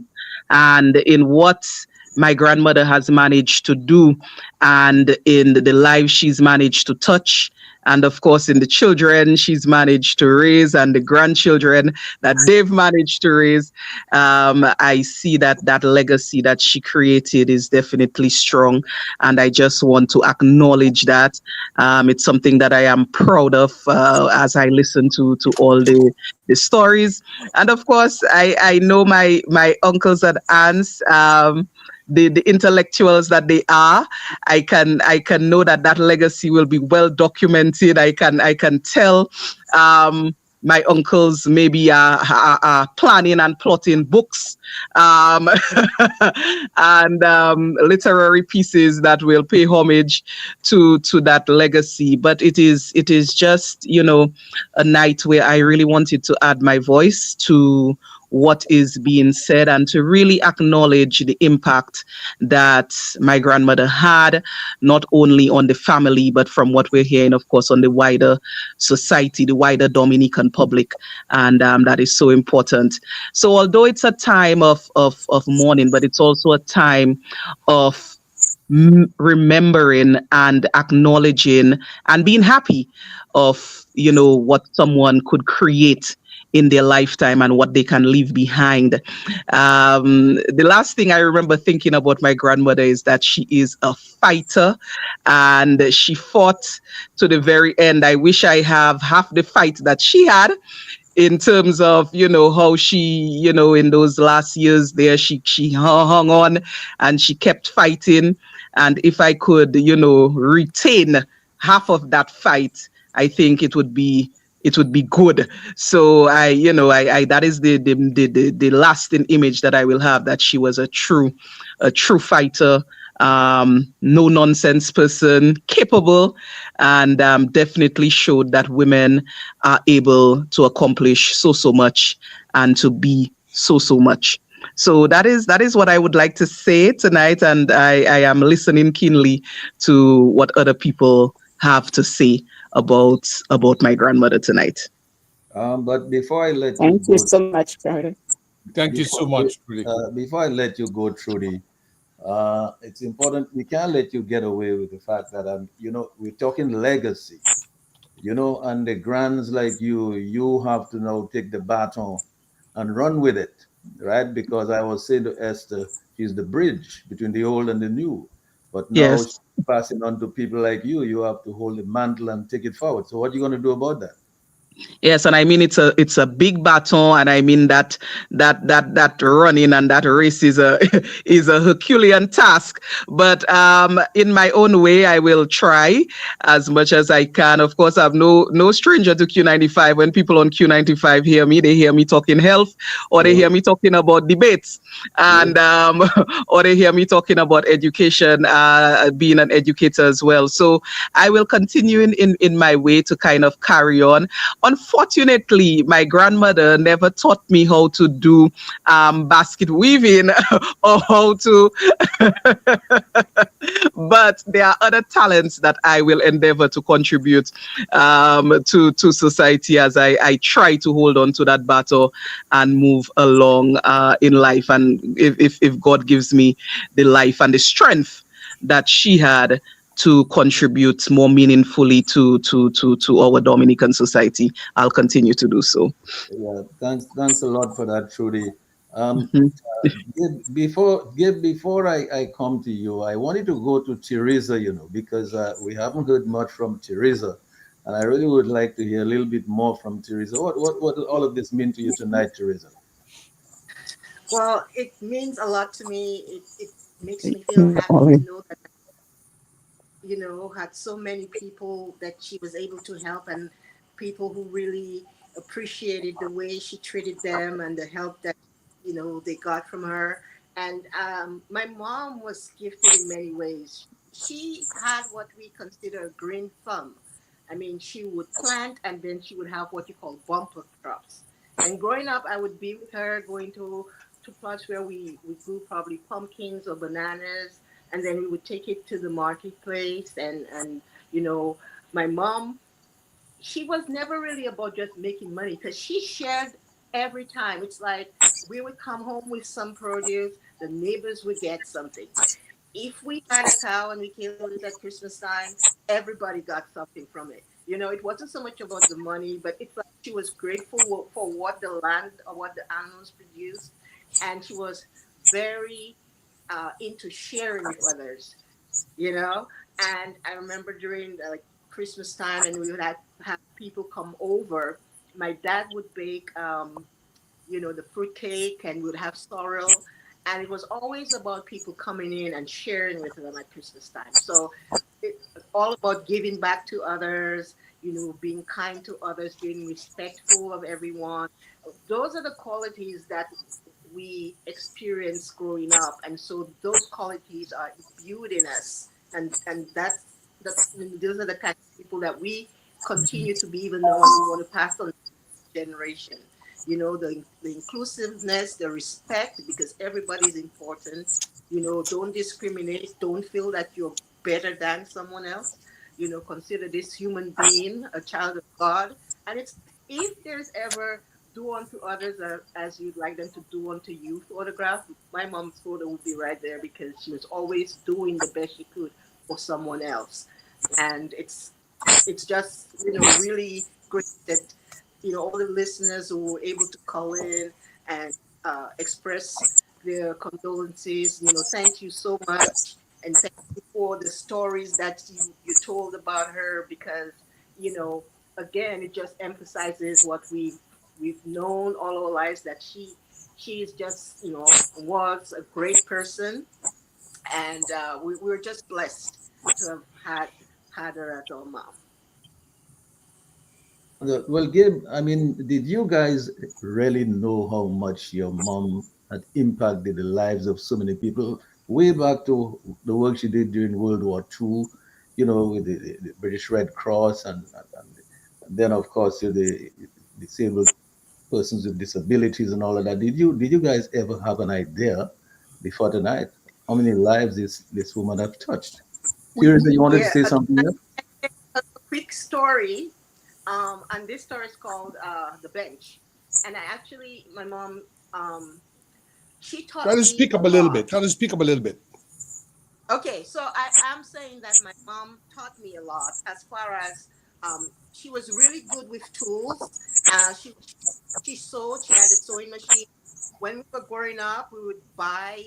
She would take me to town, and we would buy cloth, and we would come home, and she would make our dresses for all the girls. She would make shirts and pants for the boys. And she taught me how to sew. She taught me how to use like different tools, because at the workshop, you had to use a drill to drill holes into the bases where you put the straw to weave the baskets. So I learned how to use a drill and how to use a saw, because the bases would come in different shapes. Sometimes you had oval bases, or you had rectangular bases, and those would be used for trays, and you had different shapes. So I learned, she knew, like the story about the mechanic, about certain things, and she was very good with her hands, sewing and fixing things. And so I learned that from her.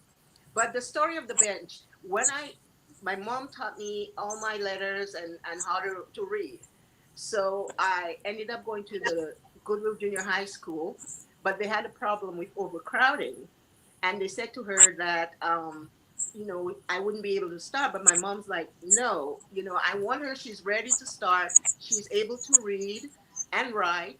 And so I'm going to have a carpenter build a bench, and I'll bring it to the school so that she'll be able to sit.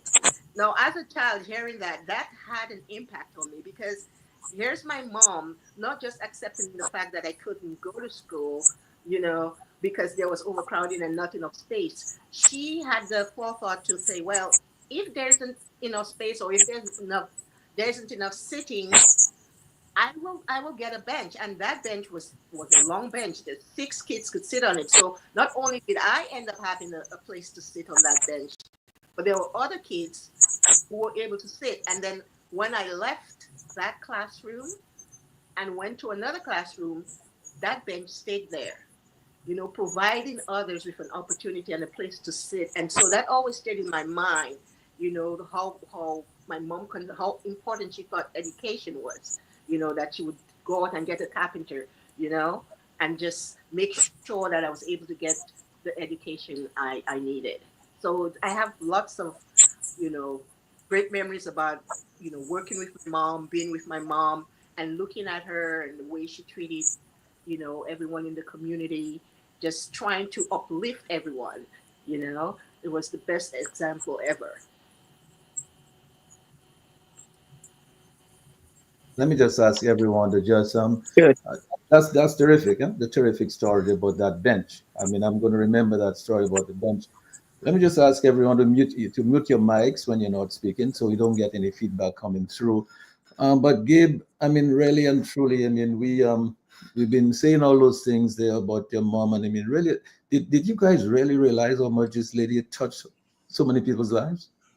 We had a sense. I think the first time we had a sense of that was at Expo 69, when the blind first came out in the public eye. Before that, as the caller said, the daughter of one of the workers, they were at the infirmary in Baytown area, Portersville, in what we call Ballow Town. But when they came out in the Botanic Gardens, in that huge expo where Grenada, for instance, had a huge nutmeg 2-story stall, hundreds of people crowded the stall of the Workshop for the Blind, because they'd never seen blind people working before and making things. And somebody said, how can they be making things and they cannot see? And someone at the back of the crowd said, yes, they can see with their hands. And here was our mother. So we were 6, 7, Sam was a little older, we were very young. And so we were very proud to see our mother as a general among, as Brother So said, Brother Walsh, like a soldier directing the troops, giving direction. And so we felt a certain sort of vicarious pleasure and pride. Our hearts swelled with pride, because here was our mother at the center of attention with her team putting forth something. That was the first time.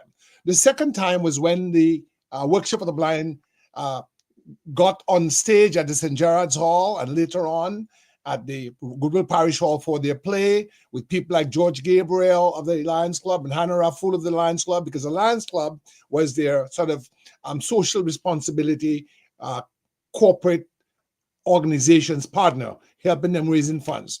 And to see them on the stage, and we were made to help them get on stage, because again, they could not see. And when she passed, Washburn Coffey, who was a classmate of Sam Christian, said online that he was one of those persons in the play, and I didn't remember that. So that was another instance. Another instance of pride was in 75 during the Mont Prosper disaster.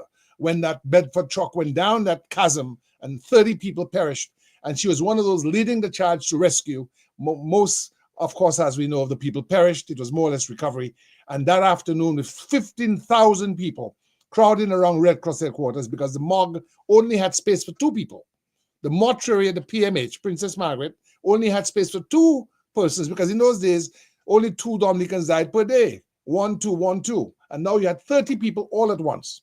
And here was her mother, blood on her tunic, blood on her hands, arranging the people for quick burial that afternoon in makeshift coffins. And she said, go on, I won't eat lunch today. And she worked all through until about minutes to 6 when the Music Lovers Band led the procession down to the cemetery, and she came home. So our mother was there at a time of need and disaster. She was there at a time of national development.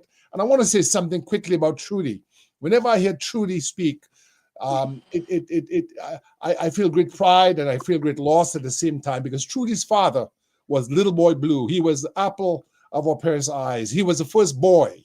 He was the first Dominican in history to become a veterinary surgeon. Studied in India, got a scholarship from Indira Gandhi, Prime Minister of India, from 1975 to 1980, and then went to the University of Florida, Gainesville, where he graduated summa cum laude in tropical veterinary medicine, Masters of Science. And that's when I'd met Trudy before, but she was a very little girl, and she was extremely smart. Let me tell you what happened. Esther and I came down to see Wellsworth, and he was there with his wife, Alicia, and we had a hidden tape recorder. And while Trudy was talking to us, she was very bright. She showed all of the intellectual, majesty that she now manifests. And after we tape recorded her, we started playing it and to listen to it. And she came into the room unbeknownst to us. And she said to us, Esther and I, how comes I'm hearing my voice right here and y'all are over there? And she figured something wrong was going on. But Trudy basically picked up the notes of her beloved mother and her father in way of intellectual achievement. And we're very proud that she's carrying the flame and the flag for the debating society and leadership in education and in the culture, just as her grandmother and grandfather and her extended family, like Pearl Christian and LM Christian, HL Christian, and the others have done. And I'll conclude by saying something about our people. So our mother's mother, our maternal grandmother, was half Kalinago.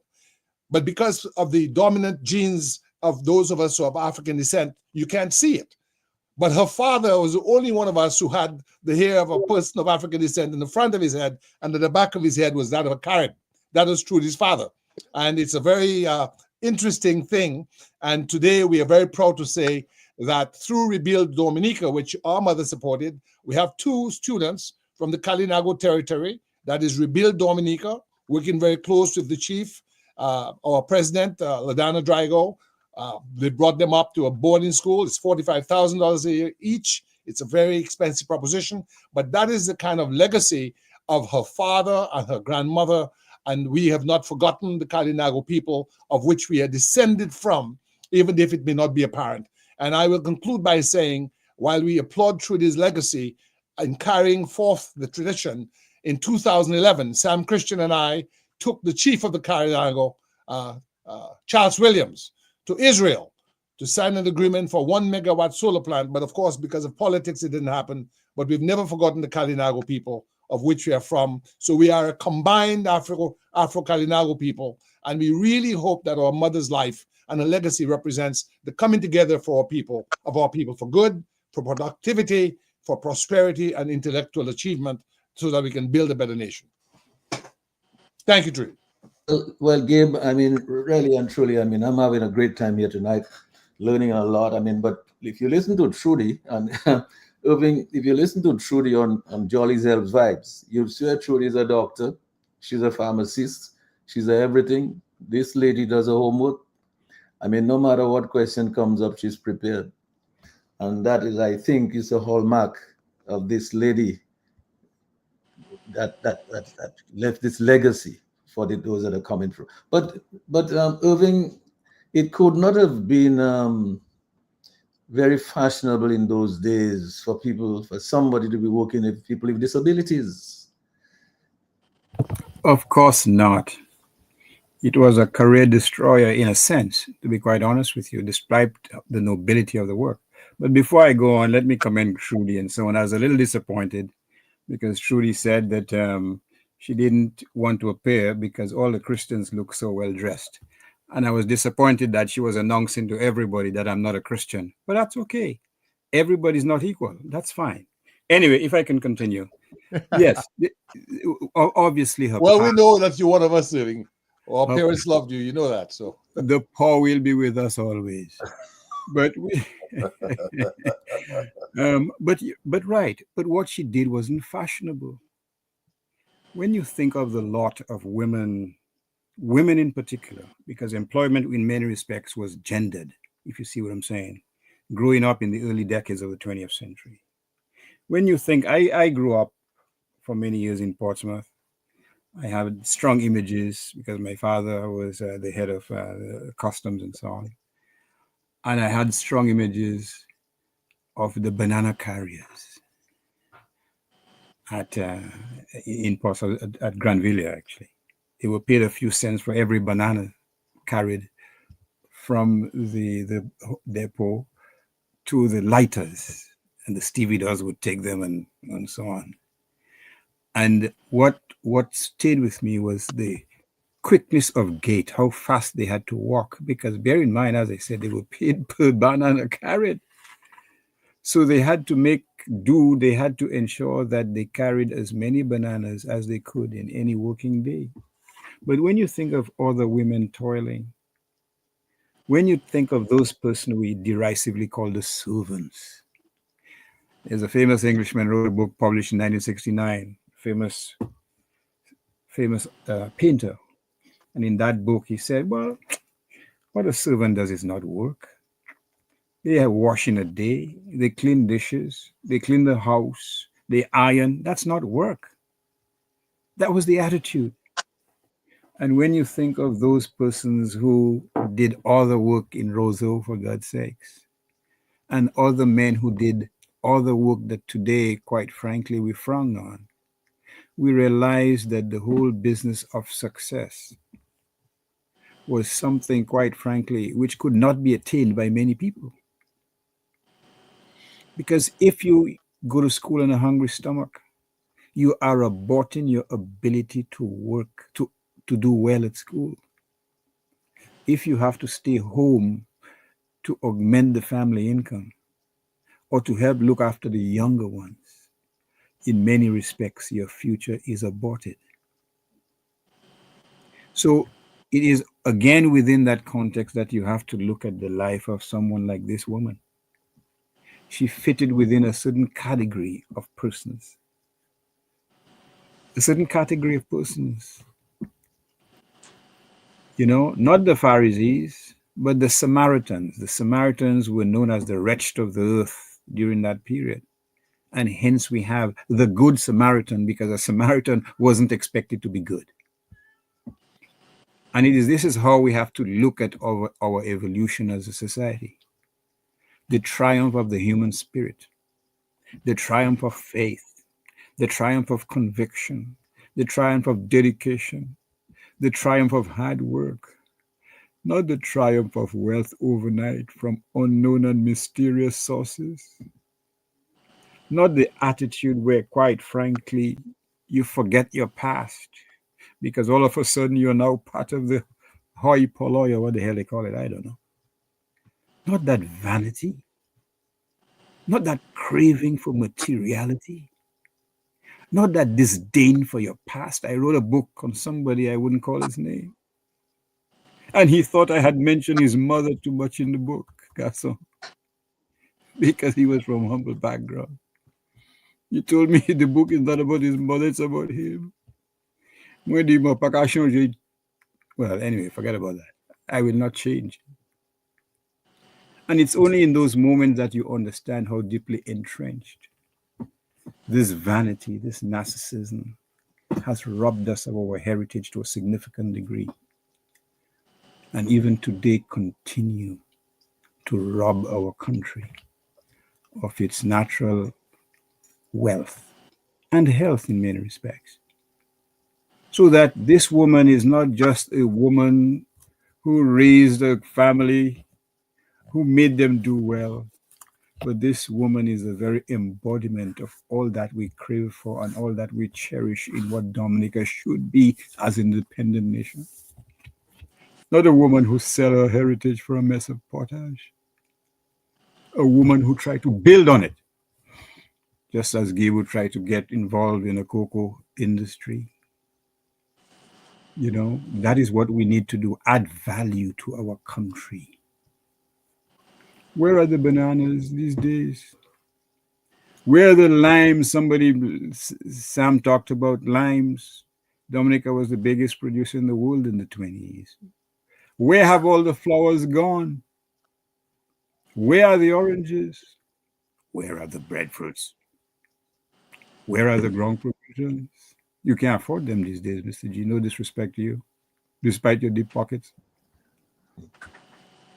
That is what we have, and that is what unfortunately has come in the wake of someone like Mrs. Christian, who toiled in the wilderness with very little to boast about, very little luxuries, just her sense, her messianic sense of making her world a better place. And that is what we need to recapture if we are to save Dominica. Thank you. And thanks a lot, Irving. But you know, this lady called Alberta, she put us all back to school here tonight, boy. I feel like I'm here just learning and taking it all in. And there's so much to be learned. You know, I mean, as I said to Esther, I mean, she's the bridge, you know, between the old and the new. I mean, we have to learn from the and translate it to the younger people coming ahead of us. You see, Dr. Andre is speaking about all this new wealth thing that everybody want to identify, this materialism. I mean, as I said earlier, I mean, when my mom cooked, we didn't have much, but whatever little she had, she always cooked a little extra in case somebody dropped by who needed something to share with them. That was the mentality. That's the way we were brought up. It took a village to raise a child. But like everything else, you know, time goes by very quickly. And we already coming almost to the end of our program here tonight. But I have to tell you that this was all a very remarkable experience for me. I mean, doing this, I mean, who knew this lady was all of that to so many people? And we heard the testimonies tonight of all the people who, in their own words, you know, gave their own testimony as to what she meant to them, what impact she had on their lives. So I'm going to go around the table and I'm going to ask everybody to, you know, make your sort of a closing remarks here tonight. Esther, because we started with you, I'll start with you. And I noticed that Gabu wanted you to, I think I saw a note there from Gabu saying he wanted you to speak about something. What was it, Gabu, you wanted Esther to speak on? I saw he wrote a note. Never look. So when I said Trudy was the daughter of Little Boy Blue, Trudy's father set the pace for all of us. He was first or second in the common entrance. He was the first cadet. He was the first vet. He was my godfather. He was a leader in my mother's and father's tradition. But it was with him she developed this instruction that all of us took, and maybe Esther has a better voice for that. Esther, you want to talk about Little Boy Blue? What she told Trudy's father, Little Boy Blue.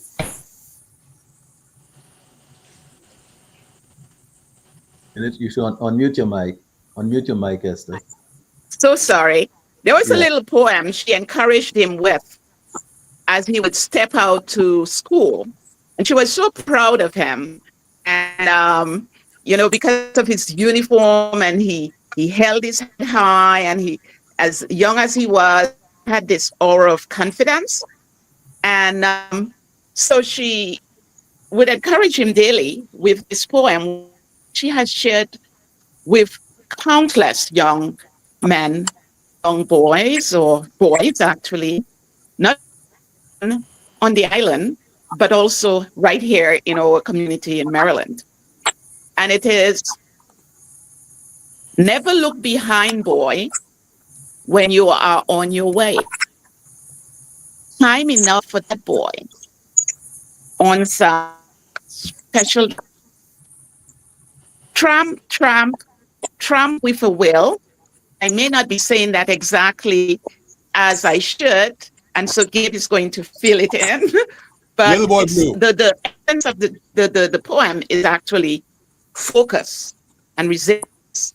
Focus and resilience. And Gabe, go ahead with the details on that. And it goes like this. That's what should instruct Wellsworth Morrison Christian in before he stepped out to the Roseau Mixed Infant School, then the Roseau Boys School, and moved on. And I quote, "Never look behind, boy, when you're on your way. Time enough for that, boy, on some future day. Though the road be long, boy, walk it with a will. Tramp, tramp, and tramp along until you reach your dream." So she always kind of urged us on, despite the vicissitudes of life, to keep the focus, as Esther said, and tramp along and never give up and never forget where you came from, and always learn to love your people, respect yourself, and give back to your community. Very true. Very true. Sound. Yes. Esther, anything else you wanted to add to? Well, it was just out of interest when Irvin was talking about the lime industry.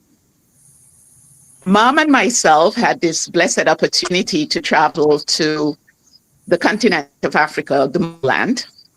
And one of the things we visited during our time there was the country of Zimbabwe. Because growing up as a young girl, I always heard about the 7 wonders of the world, and that included Lake Victoria, which is in Zimbabwe. So I certainly wanted to take the opportunity that being in Africa, I wanted to obviously see one of the 7 wonders of the world. And we stayed right there next to Lake Victoria. In there were artifacts from the colonial days. And there was this huge book, and listed in there was the island of Dominica as the world's leading lime producer. And I mean, our eyes just went, whoa. I mean, you couldn't believe how proud we were that here it is, our little island was designated as the world's leading lime producer. Kids growing up nowadays, I don't know how, familiar we are with limes, except every other, very sparsely, lime trees. Mom has some lime trees on the land out there in Layou Valley, but it's not a very commonplace. But yet this was what Dominica was, internationally renowned for its produce. But unfortunately, because agriculture is not celebrated as it used to be on the island, we have lost that.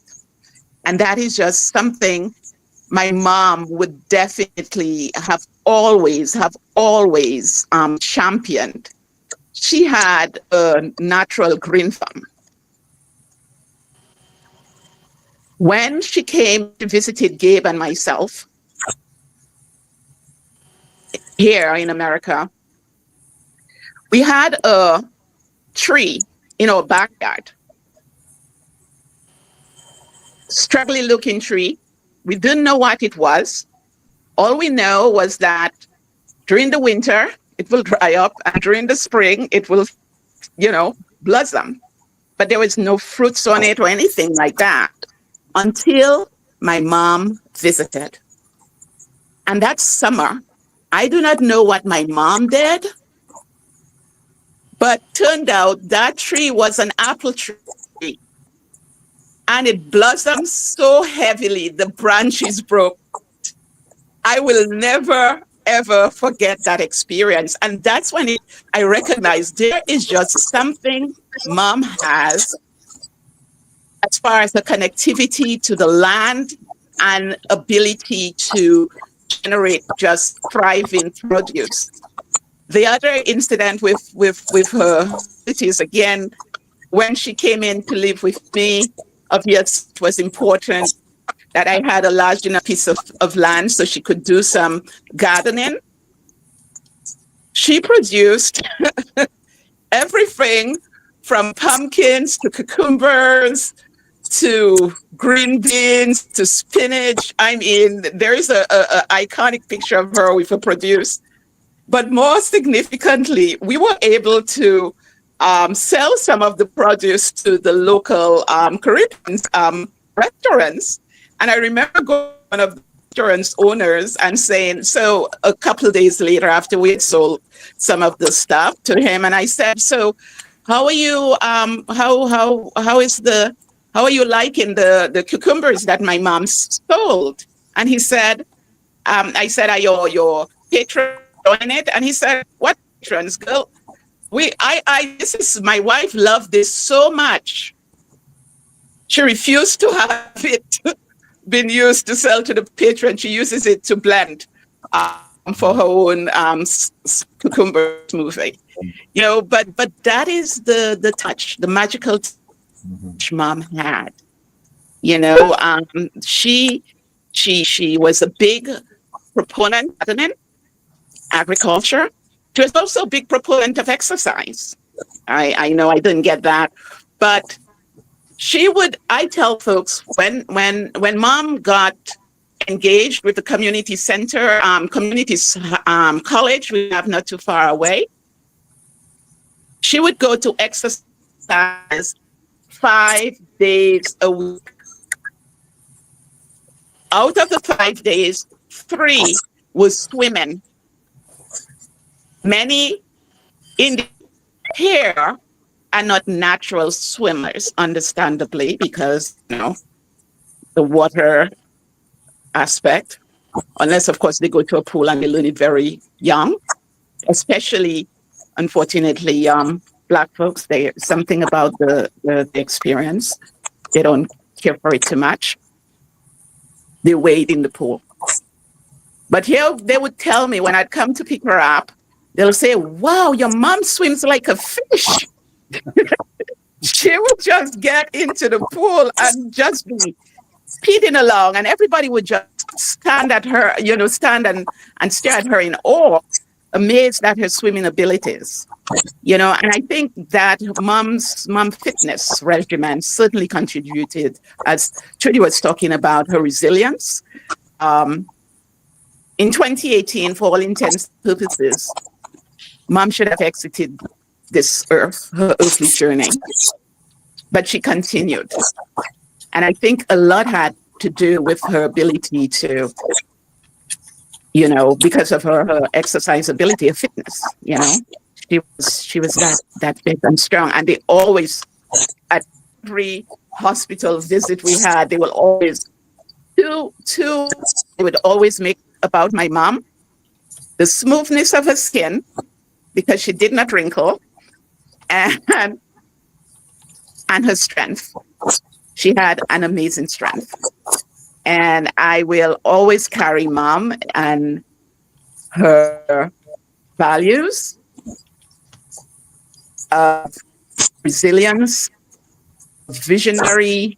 being a visionary, of inclusivity, as Hildreth mentioned, of independence in my heart.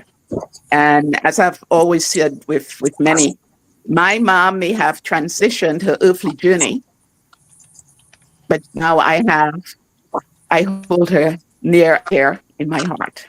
Thank you so much, Gregoire, for this platform, for us to share and just have this conversation with folks who loved my mom and, you know, just wanted to talk and share their tributes to my mom. I thank the whole community that is listening. Thank you all so much. It has meant so much to us. And your great producer back there, Mr. L. Thank you. Great and we just appreciate you all so very much, each and every one of you. It means a lot to us at this time.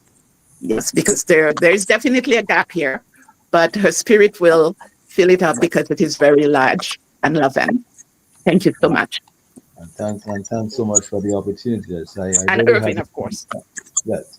Well, thanks a lot, Esther. Appreciate that. But Teresa, your closing remarks. Esther, maybe you can mute your mic if you're not talking now. Teresa, what about your closing remarks? Yeah, you should unmute your mic. Yes. Yeah. I echo Esther's sentiments, especially the thanks going out to you, Mr. G, and Mr. Landy, and George Andre. Thank you so much for being here and giving us the opportunity to talk about our mom. And to everyone listening and to everyone who called in to uh, speak about her in such lovingly kind way, we really appreciate everything. And it's not easy. We each will be going through, our feelings of not having her here physically, but she's always going to be with us in spirit. She's always going to be part of our lives and part of the lives of all the people that she touched, and thank you everyone for all your kind words and all your lovely memories, and it means a whole lot to us to hear others speak about her in such glowing terms, and we experienced her life directly, and we love her, we'll miss her, but she's always going to be. So thank you everyone for everything. Yeah, thanks a lot. Thanks a lot, Teresa. And Sam, your closing remarks. Thank you, Mr. G. Thank you, Mr. Lambie. And I just want to give a shout out again to Trudy for all the good work she's done, especially with awareness of polycystic ovarian disease. And of course, our distinguished author and jurist, George Andre.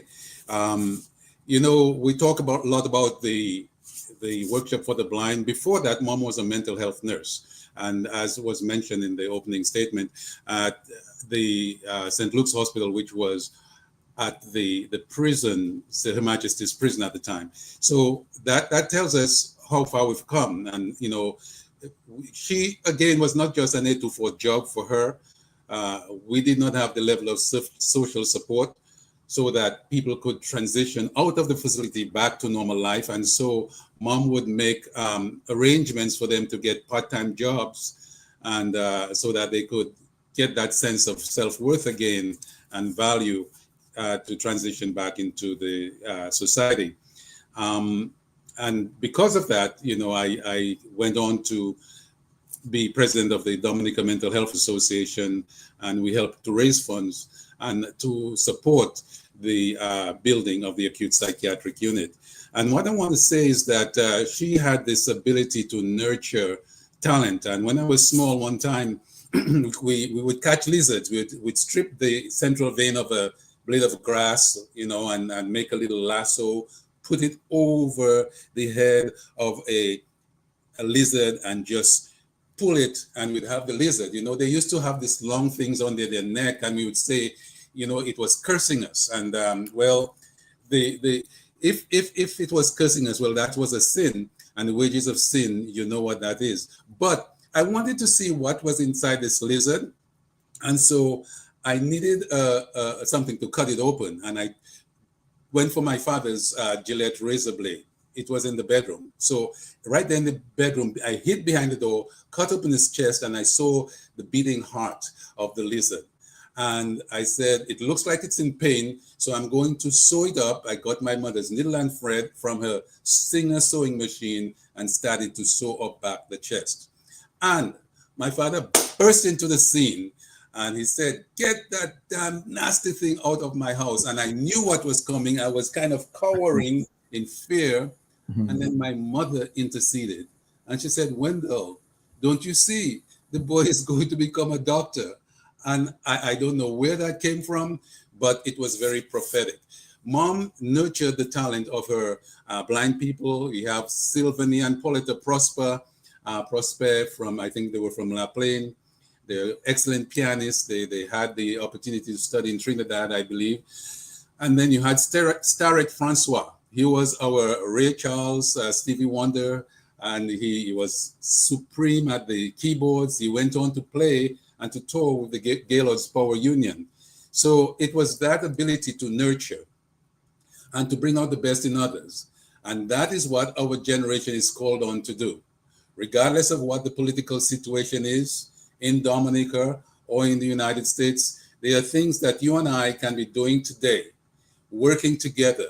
Subscribe to a group, pay subscriptions, make the record, organize, and do things to help the community, both here and back home. So this is something that she has passed on. And things are in the family.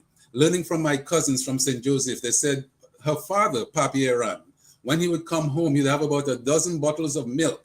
And as he walked through the village, people would ask him, Papi, I don't have any money, can you give me a bottle?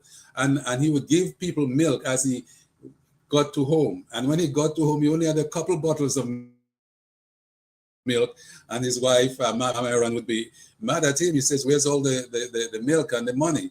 And so it is that kindness that she manifested and that she passed on to us, and that we ourselves, we have to nurture that and be able to pass it on to others. Whether or not it's in a family heritage or not, we have to pass on this kindness and this concern for others and for community. And I'll close with one statement by a Quaker missionary in the United States. And he said, I will pass this way but once. Any kindness that I can do and any good that I can show to any human being, let me do it now. Let me not defer or neglect it, for I shall never pass this way again. Life is a vapor. The material remains, and all her possessions, that is of no meaning to her right now. What remains is what has been shed abroad in our hearts, and that we will continue to celebrate and to nurture and pass on to the coming generation. Thank you. And thank you, Sam. Before I go to you, Dr. Andre, and then, of course, to Gabriel, bring the curtains down. Lambi, I believe there's one more tribute that we have not played. Could you just run that? Mistress Christian took my mom and the other staff members to concerts. She got them involved in concerts, Christmas concert. I recall taking my mom to DBS Radio with Miss Christian to do rehearsal for Christmas song contest. She took them on picnics to Makushwi. She took my mom to church at La Salette early morning. St. Joseph, Salisbury. She was strong in her faith. She loved her church just like my mom. So they would get up early morning and go to church. And I had to go, I had to be there. Oh boy, she was so good at what she did. Everything she did it well. I can recall during Hurricane David, we had to run out from our little wooden house. That was in Tarish Pit. We had to run through the bushes. Tarish Pit wasn't developed as yet. It wasn't a residential place as yet. It was bush and cane. And as young children, we had to run through that wind and rain, trying to get off from our home. And we run down to Didier Lane by Miss Christian under that wind and rain. And that is where we rescued that hurricane at that time. We were like family to the Christians. Oh, yeah. Yeah, well, thanks a lot for that, Lambi. Dr. Andre, your closing remark? Yes, well, let me say I thank you, sir, for asking me to share my 2 cents worth to this great cause. I thank the Christian family for what they have contributed to Dominica. Lambi on the controls, showing somewhere in the back, Mr. G, your generosity and giving hope and life to something called democracy in Dominica and so on. It is good that we can acknowledge the Alberta Christians of this world, because it is more than the Christian family. It is the very core of Dominica, quite frankly, that we're commemorating. And we shouldn't be commemorating it because we hope that it lives in us. You know, the Lion King, there's a great song, the theme song of that song, he lives in me, or she lives in me. And we hope that we can say with great conviction and certainty that she lives within us. Because if she does live within us, then there is hope. There's hope for a better life. There's a hope for the resuscitation of the values that we cherish. There is hope that Lazarus will live among us once again. There is hope that we can dream of a better Dominica. There is hope, quite frankly, that the generation that is coming up will somehow reflect on their ways and will embrace a philosophy that is based on the belief that we are all equal and that life is very transient. And that, as so many of our calypsonians have sung in the past, in fact, there was one not a couple of days ago, ashes to ashes, and someday the ground will be your roof. So we can walk with all the vanity that we can muster. We can walk all with the narcissism that we can manifest. But inevitably, we have to pay the piper. And the piper is not me, it is not Gibu or Sam. It is a greater deity than each and every one of us. So there is no space in this life of vanity or vainglory or the accumulation of certain things that cannot be accounted by one's salary, because inevitably we will pay the piper. Or as Pastor Rodney oftentimes say, we shall reap what we sow. We can try to climb as high until we can kiss the sun or the sky, but inevitably we will become victims of our own vanity. But I will not end on that note. I will say that we are enriched by the life of this great woman and others as well. And we must always look at the nobility of these folks, a nobility that still exists in Dominic, in spaces and places you would never expect to find it, because we were nurtured by the belief that it is by how much money you have in the bank, how big is your car, how big is your house. That will determine your place in life. But so many things are happening these days, Mr. G. Not just the fellow called Trump, weather systems, calamities in the world, war and rumors of wars, civil unrest. All these have reminded us that we are just dust in the wind. So, I hope that we are strengthened by that conviction that we are merely dust in the wind and we have been given a chance to make something of ourselves and to uplift. And I will hope we continue, or we start at least to take that task very seriously, because, Mr. G, I know you believe in reincarnation. We're not going to have a second chance. Good night to your listeners. I thank them for being with us in our hour of need. Thank you very much. Thanks, Irving. Just before I go to you for the final word, Gabe, I just want to acknowledge all the fine folks on Facebook who have been extending all those very nice condolences to your mom. And I want to thank them so much for that, for staying with us at this late hour. I think I'm sure they could find better things to do, but they're with us and they're still with us, many of them. I just want to thank them for the condolences on behalf of the family. Gabe, final word? Thank you very much, Mr. G. Thank you, Brother Lambie at Master Control. Let me salute Brother Irving, who wrote the introduction to this book, Alberta Christian, The Life and Times of Alberta Christian, by Alberta Christian, with the assistance of Esther Christian and one Gabriel Christian. I've never met him. But in that particular work, Irving gave the introduction, and he says, and I quote in the last paragraph, "The riveting story of endurance, faith, and good works amidst a sea of adversity is a timely reminder to all readers, particularly those from the author's island of origin, of the true meaning of success, perseverance, and public service." Dearly beloved, my friends, at this moment, I want to say that our mother was a public servant. She was value engineered by loving parents who believed in the word. Very, very young, at a very young age, she became a member of the 4-H Club. And when she was in her mid-80s, when we were getting this book done, high 80s, she said to me what the mantra of the club was. And I think it's worthwhile repeating it so your listening audience can understand the value engineering that shaped our mother's philosophy of life.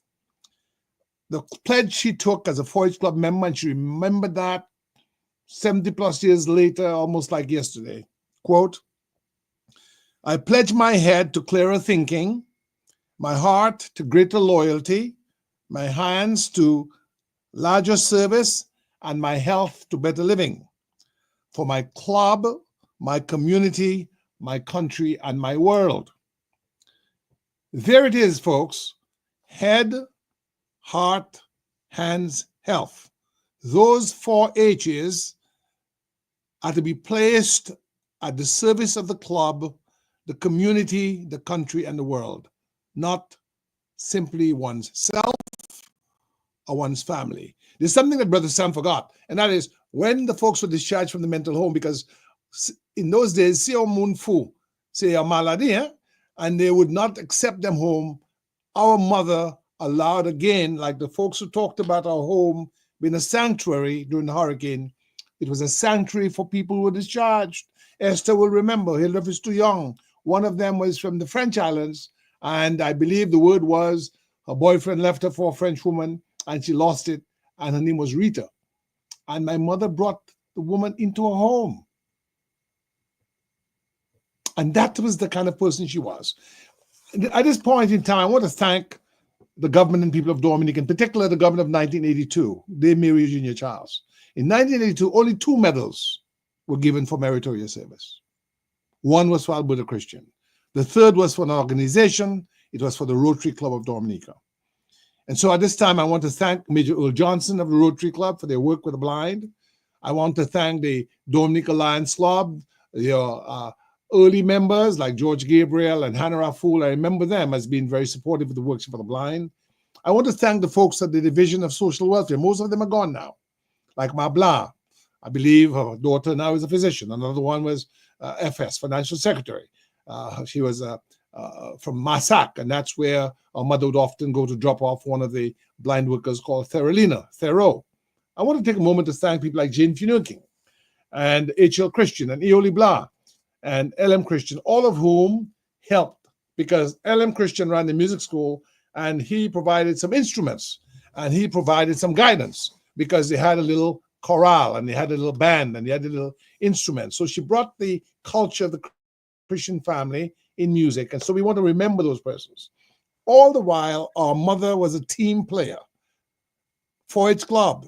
There's something that has disappeared from the face of the earth. I did not know existed. It was called the Women's Institute. Sheridan Gregoire, have you ever heard of the Women's Institute? No. There you go. No. You have to go to Google and Google it, and you'll find it on Wikipedia.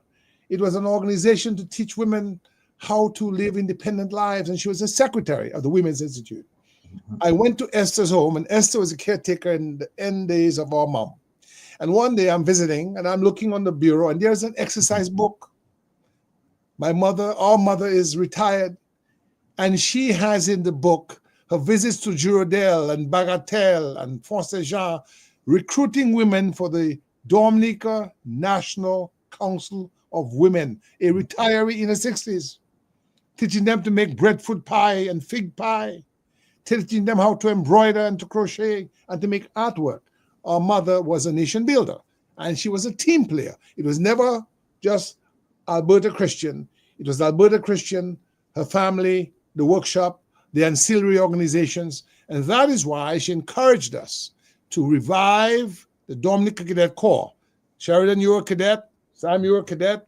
Hildreth was a Brownie. Esther was Operation Youthquake. And Irving operates like he's a cadet because he has that discipline. He looks like one, he walks like one, he talks like one. And she encouraged us. Yeah, and in 2000, the Cadet Corps was revived, and she was quite pleased. Our father as well, with people like Dawson, Robin, and Major Richards. So I want to conclude by thanking all the segments of Dominica's community who, despite the vicissitudes of ignorance and prejudice against disabled people, opened their minds to the ethic of service that our mother promulgated, pursued, and elevated, and made the disabled respected members of Dominica's civilization. And I hope that as we bid her farewell, we can dedicate ourselves to joining organizations like Rebuild Dominica. If you cannot find an organization, find a way to meet with a few people and form an organization. Commit yourself to our libraries. You don't have to wait for election time to talk about nation building. Mentor a young person. Go to the schools. Encourage the formation of a student organization. Encourage the formation of youth groups, an agricultural cooperative. Those things will be living monuments to our mother's legacy of service. And we want to thank the person who mentioned the idea of a living legacy. We will continue that through Rebuild Dominica. We will continue that by asking Dominicans to work with us to form a Dominica Hospital Society. So we're not just simply critical of the healthcare system, but we find our own self-reliant, team effort, innovative ways of supporting those institutions in our country which need to be supported. That's what Alberta Christian did with very little, but with her faith and her indomitable spirit and the love of Almighty God, she left a better world for all of us to enjoy. Mr. G, just before you say, let me just say half a minute, something I omitted. I just want to commend the people who called in. There's a regular caller from Portersville. I think his name is Totus. I've never met him, but what the heck? Boots on the ground. Boots on the ground. Totus from Samaria. You know, in the Bible, Totus from Samaria, Totus from Portersville, I think. But let me also commend Dr. George. Dr. George, I've gotten to know, he's an exceptional young man. He's teaching at universities, at military colleges, and just as importantly, he's taking care of his mother. And that is commendable in these times, quite frankly. So this is a two-way street. You know, Gabriel talked about his sister Esther being the front bearer or the front runner in terms of taking care of the mother in the last days. And Dr. George is defying the stereotypical attitudes about sex and the male figure. And he's playing that important role in the life of his mother in her hour of need. So let me commend him for the work he's doing, and hopefully he can create, or he has set an example to those of us who, quite frankly, don't understand the challenges of taking care of an elderly parent. So all power to you, my friend. Well, at this point in time, I want to echo what Dr. Andrew said with regard to Brother Dion, who is an outstanding gentleman. He brought me to 4 lectures in one day at 4 different universities. He teaches at about 3 or 4 universities and takes care of his mom. And there's an altar in his home because he's a man of faith, a loving man of faith. And I also want to give a shout out to our brother and our family member, Judge Andrew Christian, because he also has shown that love of his mom, who we hope in the next few months shall make the big 100. Thank you very much. Yes, but I have to tell you that, Gabe, you said that Andre talks like one, he walks like one. I think he is one. And I want to thank every single one of us here on the panel here tonight. I mean, for your graciousness, you know, to be here and talking about your mom and the way you've talked about. I can see the pure love there, and it's really inspiring to see that in a family. And who would have known? I mean, all seeing this lady has touched. There's so many lives that she's touched. I mean, I listened to those testimonies there. It's really heartrending. I mean, the things that she's done. So I think you guys have a lot to be proud of. I just want to say again, thanks for the condolences from all the persons on Facebook and all the thousands of people who have been listening us here tonight on the radio, wherever they are in the world, in every nook and cranny, in every community in Dominica. Thank you so much for being with us here tonight. I want to say on behalf of myself and my family and the Q family, the extended Q family, heartfelt condolences to you guys on the loss of your mom. But I believe that, you know, it is not really so much of a loss, you know. I mean, when I listen to people like Trudy, you can see already the legacy is going to live on through this woman. So guys, thank you so much for tonight. It was a pleasure. I learned so much. I was very happy to be here tonight with you. And so let me just say good night to everybody. Take care, everybody. And of course, Losno is not with us. Good night. Sends his regards. Yes, of course. Lawson sends his regards. Thank you very much. Well, all right. Okay, take care. Good night, everybody. Good night, Lambi, Sherwin, everybody.